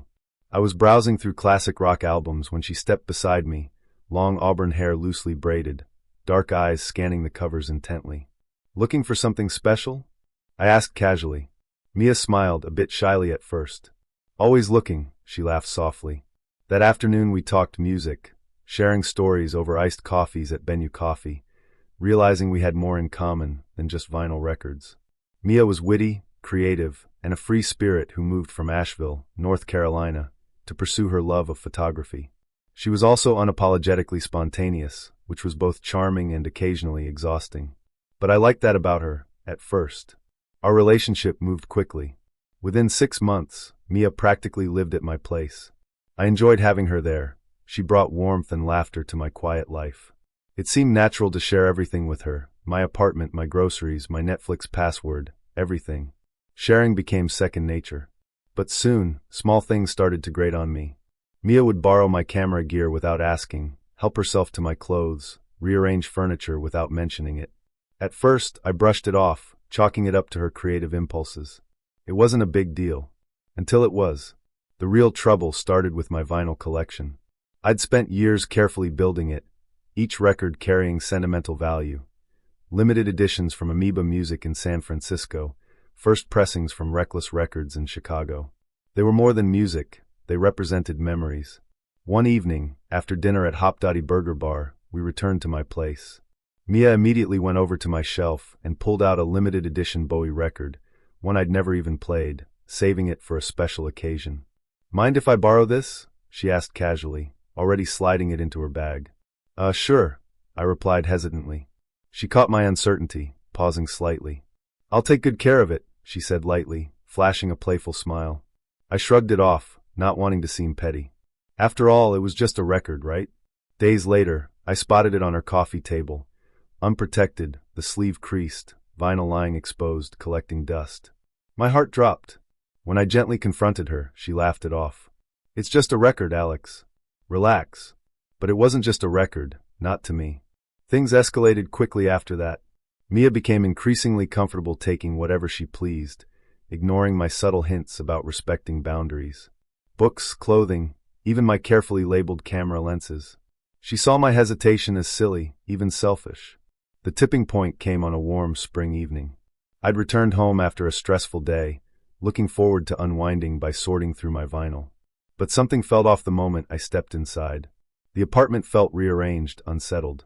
My heart sank as I saw Mia, seated cross-legged on the floor, surrounded by stacks of my records. Sleeves lay scattered carelessly around her, vinyl piled haphazardly. She was cutting album covers, creating some sort of collage, destroying memories I'd spent years preserving. What are you doing? I asked, my voice shaking. She looked up, scissors frozen mid-slice. Oh hey, I'm working on an art piece. Your album art is perfect for this. Anger surged through me, sharp and hot. Mia, those were mine. You didn't even ask. Her expression shifted from surprise to irritation. I didn't think I needed permission. We share everything, remember? Not like this, I said firmly. Not my records. She stood slowly, frustration flickering in her eyes. It's just stuff, Alex. You're overreacting. Something in me snapped.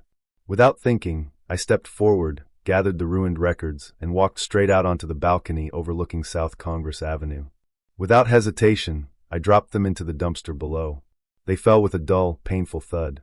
Mia stared at me, speechless. I felt strangely numb, standing there empty-handed, my chest tight with regret but also relief. That was petty, Mia finally whispered, her voice trembling slightly. Maybe, I admitted, meeting her gaze. But you can't just take what's mine and call it sharing. That wasn't yours to destroy. The silence that followed was deafening. Mia didn't apologize.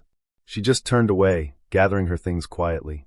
I guess we're not as compatible as I thought, she said coldly, finally breaking the silence. The following days felt empty and strange.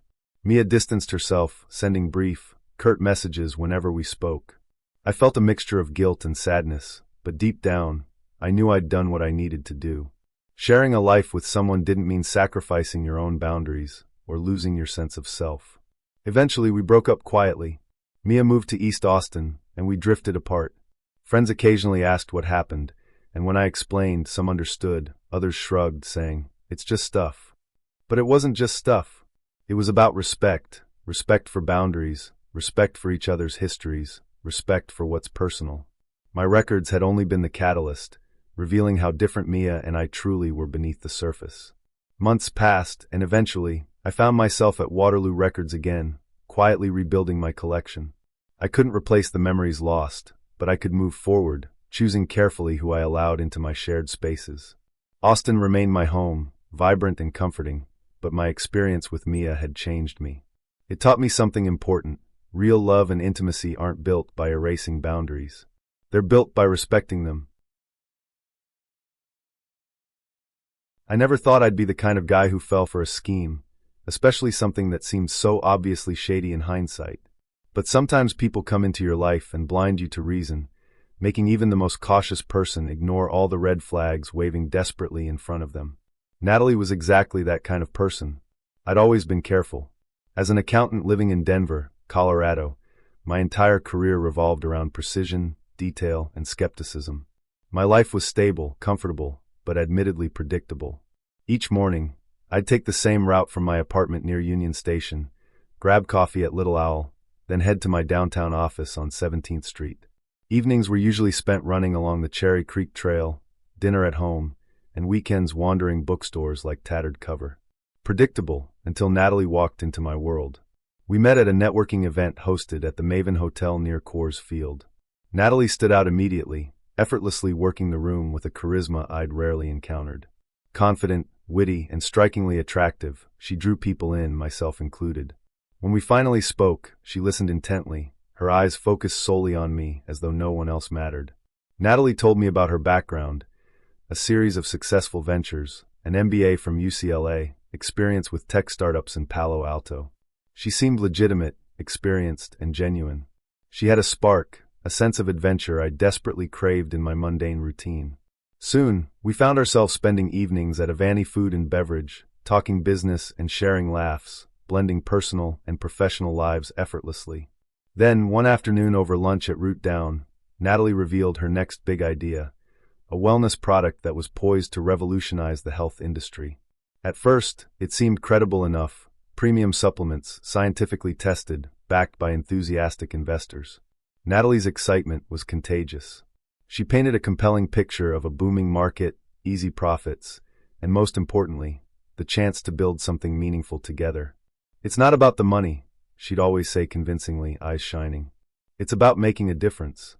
Despite my instincts, I found myself intrigued. I liked her confidence, her passion, her vision. But what really hooked me was Natalie herself, how effortlessly she inspired trust, weaving her dream until it became ours. A month later, she invited me to a gathering at an upscale co-working space in Rhino, filled with young professionals eager to change the world, or at least their own financial situations. Natalie stood in front, magnetic as always, detailing the business model: recruit distributors, create a sales team, earn commissions. It sounded simple, almost too simple. A voice in my head whispered that it might be a pyramid scheme, but Natalie's assurance drowned out my doubt. "Pyramids are illegal," she laughed softly, noticing my skepticism. "This is direct sales. Everyone benefits." I ignored the nagging feeling in my gut and eventually invested, not small amounts either. At first, it seemed to work. I brought in some friends who were equally excited. Sales started rolling, checks arrived regularly, and Natalie was thrilled. We celebrated successes at chic restaurants in Lodo, toasting champagne at Rioja, believing we'd cracked the code. But soon, cracks appeared. Sales slowed. The products were overpriced, impossible to sell without recruiting more people. My friends struggled, their enthusiasm dwindling, frustrations mounting. Money that had initially trickled in stopped flowing altogether. Instead, debt started piling up. Stress gnawed at me nightly, sleep becoming increasingly elusive. When I brought my concerns to Natalie, she brushed them aside, a dismissive wave of her hand.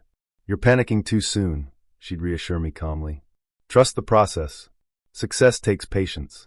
Patience, I learned, was her go-to phrase, an empty promise designed to string me along. Deep down, I knew I'd been played, but admitting it meant acknowledging I'd ignored every logical instinct, blinded by Natalie's charisma. Eventually, reality hit hard.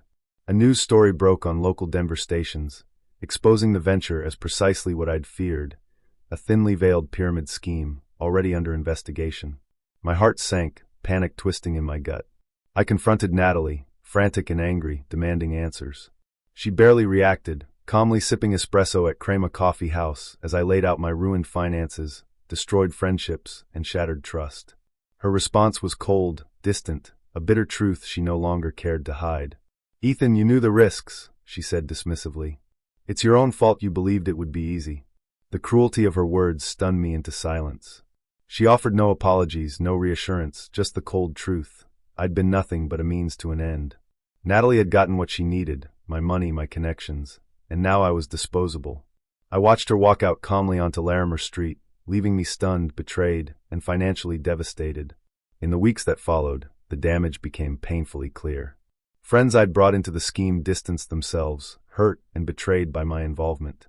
My carefully built reputation crumbled, leaving me ashamed, humiliated, and alone. The confident, cautious accountant had fallen spectacularly, his judgment completely compromised by blind trust. Natalie disappeared from Denver entirely. Her social media showed glimpses of a new life: San Diego beaches, Malibu sunsets, proof she had moved on easily, untouched by the wreckage left behind. I, however, spent months piecing my life back together, wrestling with the painful realization that I'd let charisma override common sense. Yet, even in my darkest moments, something important became clear. Natalie's betrayal had exposed more than just a financial scam. It revealed a vulnerability within me, a willingness to ignore instincts in the face of charm and persuasion. I'm still rebuilding, slowly restoring trust with friends, settling debts, healing emotional wounds. Denver, once a city I adored without reservation, now carries bittersweet memories. I walk the streets differently now, more guarded, careful about who earns my trust. Story 1. You put something decent on, I'll go and get us a drink. Ah, what a gent. Not only do I get to hang out in a gross flat, but he also has alcohol to numb the pain. I go with a classic, fresh meat, to make his bedroom seem less gross in comparison. He comes back in from the kitchen. Help yourself, he says, passing me 2 cans of Coors Light. Great. What the fuck am I doing here? We lay down and pretend to care about the TV for approximately 30 seconds before, as a wise man once said, we get to kissin' and touchin' just a little bit. Not an awful kisser, but certainly not great. He starts slapping and grabbing my booty, pulling me into him. I knew you were dirty. Sir. Okay, whatever. He clearly watches a lot of videos online. I could be into this if he can back it up, even if I am visibly cringing. Trousers off, immediately followed by the rest of our clothes. Except my top, for some reason. In hindsight, this seems to add to the embarrassment. So now it's very evident he watches a lot of dirty videos and is definitely not able to back his attempts at dirty talk. There's not even a whiff of foreplay before he goes in for the main goal. Immediately my mind wanders, and I'm having to stop myself from asking him whether he's done this before to avoid bruising his oh-so-delicate ego. Slow down, Liam. Name change for obvious reasons. I'm not there yet, was the only thing I could think of to try and slow this car crash down. That's cool, you take your time. Me take my time.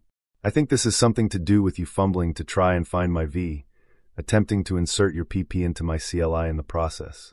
Despite valiant attempts to initiate a bit of a warm-up before the big finale, Liam's persistent, and I'm lazy, so I let him continue failing to find the relevant home for his PP. He thinks he's found it and continues to call me a naughty girl, while humping the general area of my thighs and the air around them. I won't lie, Liam, I'm not feeling particularly naughty at this point. In fact, it's taking everything in me not to start laughing, so I burrow my face in his neck in attempt to conceal the sniggering. He thinks he's doing such a good job, and he has such a good body. I don't have the heart to say anything or continue guiding him. He's so pitiful. So like the awful person that I am, I, too, aimlessly shag the space between us, resulting in a weird rubbing of thighs and genitals without actually having been entered at all. I'm not sure why, and it feels very Cat Hernandez of me, but I think there's something mildly pathetic about a naked man and the face they make when finishing. This feeling, needless to say, was echoed pretty violently by the fact that he'd managed to come twice without actually having been inside me, nor me touching his penis in any way, shape, or form. I'm in the flat for no longer than 20 minutes, and, during this time, Liam thinks we've had sex twice. Ready for round 3? He proposes, looking proud of himself. Round 3? I don't remember being notified that the first round had started, and I certainly wasn't aware that it had finished. I'm very much over the weird air shagging by this point, and I'm definitely over being called a naughty/dirty bitch in the process. I'm sorry, I need to go. I've got work in the morning. Never in my life have I left a flat so abruptly. I was out of there almost as quick as Liam came. So quick, in fact, that while I'm waiting for the lift outside, and subsequently howling whilst texting my housemate, Liam resurfaces to hand me my glasses that I left on the floor. I reach out for them awkwardly. Ah, thanks, before vaulting into the elevator to make my great escape. So all in all, my first Tinder date was a breeze. It was late April when everything changed, one of those soft, golden afternoons when the world seemed determined to convince you everything would work out in the end. I never expected a casual relationship to unravel in such a bizarre, unsettling way. But maybe spring, with its deceptive warmth and sudden storms, was the perfect metaphor for how Nick swept into my life and left it forever marked. I'd always liked spring in Nashville. The city came alive with cherry blossoms lining West End Avenue, cafes opening their patios again, and music spilling out of every open window in the Gulch. The world woke up, shaking off winter's gloom, and for a little while, anything felt possible. It was in that hopeful mood I first met Nick. I ran a small bookstore in East Nashville, tucked away near the Five Points area. A cozy, quiet place named Novel Idea, filled with worn chairs, stacks of novels, and regular customers who lingered over coffee. My life was calm, predictable even, exactly how I liked it. Then one spring afternoon, Nick walked in. Sunlight streaming through the windows illuminated his dark hair and tattoos snaking up both arms, vibrant colors peeking out from beneath his sleeves. His confident stride and casual smile made him impossible to ignore. Noticing my gaze, he grinned warmly, leaning casually against the checkout counter. "You must be Cassie," he said, extending a tattooed hand. "I am," I replied, cautiously amused. "Have we met?" "Nope. But your assistant Beth recommended you," he explained. "I'm Nick. I just opened the tattoo parlor down the block. Thought I'd introduce myself." I smiled politely, intrigued despite myself. We chatted easily for a few minutes. He mentioned his move from Austin, his passion for art, his excitement about East Nashville's creativity. Something about his openness was appealing, refreshing even.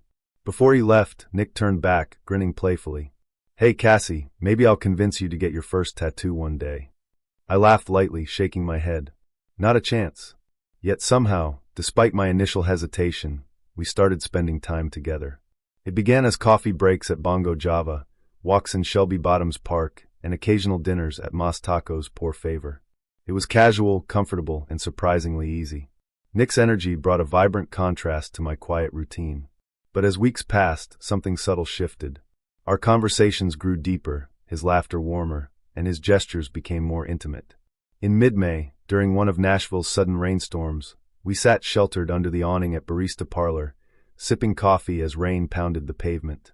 He reached over suddenly, tracing gentle circles across my palm, his eyes intense. "You're special, Cassie," he murmured softly.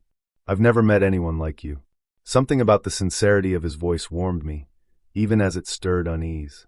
I wasn't ready for intensity, especially from Nick, whose spontaneity already made me cautious. But I brushed aside the worry, enjoying the gentle warmth of his touch and the soft whispers of rain. A week later, on another perfect spring day, Nick appeared at the bookstore, buzzing with excitement. It was unusually busy, customers browsing quietly, sunlight filling the cozy space. Nick leaned casually against the counter, his grin mischievous. "I have something special to show you tonight," he whispered, his eyes dancing with excitement. "Should I be worried?" I teased gently, ignoring the quiet voice of caution within me. "You'll see," he said mysteriously, turning to leave. "Come by the shop after closing. You won't regret it." Intrigued but wary, I arrived later at his studio, Iron and Ink Tattoos, just after sunset. The shop was empty, the air fragrant with disinfectant and ink. Nick stood beside his chair, grinning broadly, his eyes sparkling mischievously. "What's going on?" I asked nervously, already sensing something unusual. Without a word, he slowly rolled up his sleeve, revealing his forearm. My stomach tightened sharply at the fresh ink, delicate script spelling out my initials, CLH, boldly etched into his skin. "Surprise," he said softly, his voice suddenly vulnerable. "I wanted something permanent. Something to show how serious I am about you." Shock held me speechless. Permanent? Serious? We'd only been seeing each other casually for a few weeks, barely a month. My heartbeat quickened uncomfortably, panic fluttering in my chest. "Oh, Nick, I finally managed. Why would you do this?" His smile faltered slightly, confusion clouding his expression. "I thought you'd love it. Isn't this romantic?" "Romantic?" I echoed weakly, trying desperately to find gentle words. "Nick, this feels too soon. We've barely started dating. It's just, I wasn't expecting something so permanent." His expression shifted rapidly from confusion to hurt. His arm dropped heavily to his side, disappointment clear in his eyes. The once playful sparkle dimmed abruptly. "I thought you felt it too," he murmured, quietly wounded. "That this was special, real." "It is special," I said softly, stepping closer, trying to soothe his hurt feelings without encouraging more intensity. "But this tattoo, it's just too much, Nick. It scares me." For several painful moments, we stood silently in the quiet studio, tension thickening the air. Nick's posture stiffened, his shoulders heavy with disappointment. "I guess I misunderstood," he finally said bitterly. "I thought you'd appreciate it." "Nick," I began gently, reaching out instinctively. But he pulled away sharply, eyes distant now. "It's fine, Cassie," he interrupted curtly. "Forget it." Afterward, our interactions turned awkward, strained. I struggled with guilt, unsure how to repair the fragile bond his impulsive tattoo had cracked. But something between us had permanently shifted. The ease we once shared was replaced by an uncomfortable silence. As spring shifted towards summer, Nick avoided me completely. I occasionally glimpsed him walking briskly past my shop, his gaze averted. Then one day, I saw him with a bandaged arm, clearly covering fresh work. My heart sank. A quick check of his Instagram confirmed my suspicion. He'd covered the tattoo of my initials, replacing it with dark shading, intricate patterns masking what he'd once proudly displayed. That night, alone in my quiet bookstore, sadness enveloped me. It wasn't just about the tattoo, but about how quickly feelings can blossom and fade, especially when forced into premature permanence. Nick had meant well, but his impulsive gesture revealed a gulf between us, a mismatch of timing, emotion, and expectation. Weeks later, near the end of spring, I found myself strolling along West End Avenue again. Cherry blossoms, once vibrant, had faded, petals scattered on the sidewalks, a quiet reminder of spring's brief, beautiful illusions. Relationships, like seasons, often promised more permanence than reality delivered. Story 3. So I went over to this guy's place after about a week of talking to him. We both were looking for something serious and thought we had a lot in common. He even expressed to me that he wanted me to be his girlfriend, and I thought it was too good to be true that he wanted me like that. He was very sweet and honestly the most attractive guy that has ever shown interest in me. He was legit a Zayn Malik doppelganger. He seemed like a great guy apart from his looks, and that's the only reason why I agreed to meet him IRL. Anyways, the day finally arrives, and I get to his apartment, and things are fine. He hugs me and tells me I'm pretty. We get to his couch to watch some TV, but he immediately starts kissing me. He eventually takes me to his room to make out. He then took off his clothes, and one thing led to another. We were really into it, and I accidentally cut his penis while giving him a HJ, and it started to bleed out pretty bad. Things were really awkward after that. We had to clean off his blood from the bathroom floor and put bandages on his penis to stop the bleeding. I felt terrible and apologized profusely to the point where it got annoying hearing me say sorry so much. Afterwards, we tried to pretend like nothing happened by ordering pizza and watching a movie, and it was fine, but the date was already ruined, IMO. Things were really awkward, and we didn't have much to talk about, so we just browsed through Netflix in complete silence. He called out the elephant in the room by saying things aren't going great, and I agreed and felt like it was my fault the date was ruined. But he reassures me that it's fine and we're good. He eventually mentioned something he liked that I did with my mouth and asked if I could do it again. I said yes, and we went to his bedroom to have some more fun, or at least tried to, because his PP was sore and bleeding. We didn't have sex because I was on my period and he was bleeding from his penis. We were okay with this and still choose to make out and feel on each other without having sex. Throughout the night it was pretty hard to sleep, mainly because his dick was hard and I just felt had too much anxiety. He kept caressing my body and holding me close to him so we could cuddle or kiss. I thought finally he was over what happened and started being the caring guy I was falling for. Fast forward to the next morning, we are okay, but something feels off. Anyways, I thought it could be resolved if we discussed it later. While I was getting ready to leave, I hug him and kiss him one last time while he lays in bed. I asked him if he was still interested in me, and he tells me yes, and I told him I was worried that you would ghost me after what I did, and he jokingly told me maybe, to which I responded, "Wow, thanks for the reassurance." I thought we were just messing around and didn't think too much about it. I leave his apartment and I'm waiting for my Uber to arrive, but before I leave the lobby I noticed I could no longer see him on my Snapchat friends list. I then text him and asked him why he blocked me on Snapchat, but he also blocked my cell phone number. I was shocked because I genuinely believed him. He would talk about future plans with me, and that's another reason why I thought things were okay. Anyways, he led me on moments before blocking me off everything, and I thought that was a shitty thing to do. I didn't mean to hurt him, and I certainly would understand if he were no longer interested, but I wasn't even worth an explanation. I've been feeling like shit the whole day, and can't stop thinking he must have thought I was ugly and fat, or simply didn't think we were compatible, or maybe, just maybe, it was because of what I did to his PP. The end. Story 2. This happened about 6 months ago. I arranged a Tinder date with a nice-looking guy. We'll call him Dave. Dave and I have chatted a bit, and he offers me a ticket to a hip-hop show. I've never heard of the artist before, but the venue is close to my house, and I like new experiences. I met Dave at a bar beforehand, in case I want to bail out immediately. He's a little heavier than his picture and has terrible acne. He also straightens his hair into his face. I'm 29, so sitting across from this hairstyle makes me feel like I'm in a date with a 17-year-old. But Dave is very polite and shares my interest in history, so I figure I should give the guy a chance. I'm not attracted to him, but it's easy to get a new hairstyle and lose a couple pounds. Why be shallow? So after a couple drinks, we head out to the show. Well, the artist isn't bad at all, but nobody is there. The town I live in doesn't have a hip-hop scene at all. There's about 12 people there besides us. It's pretty sad. So the artist stops the show early at about 10:30. I've had a couple more drinks at the venue, and I'm starting to get a good buzz on, so I suggest we go to another bar and keep the date going. We head across the street and play 3 games of pool at a nearby bar. The bar owner is there, and he keeps bothering us. I don't know if he's trying to connect with his customers or trying to hit on me, but it's rather awkward, and I deal with that by knocking back several drinks in rapid succession. At some point I become too drunk to pay any kind of reasonable game of pool. I mean, I'm totally shit-faced, giving my cell phone the one I closed, trying to move it into your depth perception stare. It's the only reasonable excuse I have for what happens next. We leave the bar, and I'm trying to figure out how to excuse myself for the night and get home when someone approaches us on the street. In my drunken state, I thought it was a homeless guy, but all I can really remember is that he was a white fellow with dreadlocks. He starts yelling at us, and when we turn around, he offers us a hit of acid for a cigarette. Now, I'm a big fan of hallucinogens. It's also just good economics. A cigarette costs $1. A hit of acid costs $10.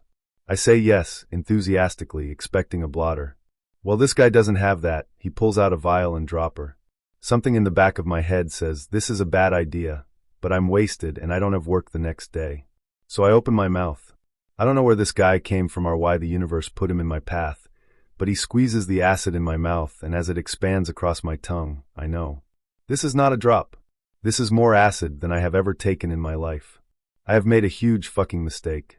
This guy proceeds to dose my date, and then continues walking down the street, shouting nonsense. Dave turns to me excitedly and says, I've never done acid. I'm vaguely aware that I have done something terrible. I say, then we need to go to my house now. When I got to the house, I was still drunk and excited. I tell my roommate something magical happened, and we were gifted acid. She looks at my date, and then at me like I'm a crazy person. She tells me she's going to bed early. It's about 45 minutes after taking it that the acid starts to hit. Every couple minutes I have to reassure Dave that everything is okay, and the way he's feeling is normal and will go away. He goes to use my bathroom. My bathroom is freakishly tiny. It was a closet that was remodeled. Somehow he hits his forehead on my bathroom shelf where a screw was loose. The screw cuts into his forehead. He comes out of the bathroom and says, Hey, I don't want to freak you out, but my head is bleeding. Can you look at it? This freaks me out immediately. The wound is small. I gauge that it doesn't need stitches, but this guy is definitely going to have a little scar. I do my best to calm this poor soul, but I can't find any bandages. I run upstairs and rummage through my roommate's bathroom. No bandages. So we form a duct tape toilet paper bandage and slap it on his head. He's so freaked out he's shaking. A little bit later I start tripping so hard I can't finish a sentence. Dave looks freaked out. All I can say is, it's okay. Then we spend about 4 hours in silence, starting at the intro to a DVD repeating endlessly. I can't even form sentences in my mind. I have never again or before been this high. I want to reassure him, but there's nothing I can do. We're both lost. The entire night and morning passes this way. No conversion except me telling him he is going to be okay when I can muster up the words. Around about noon the next day, he says he feels like he can bus home okay, and I get him out of my house. He texts me that he got home safe, and we never spoke again.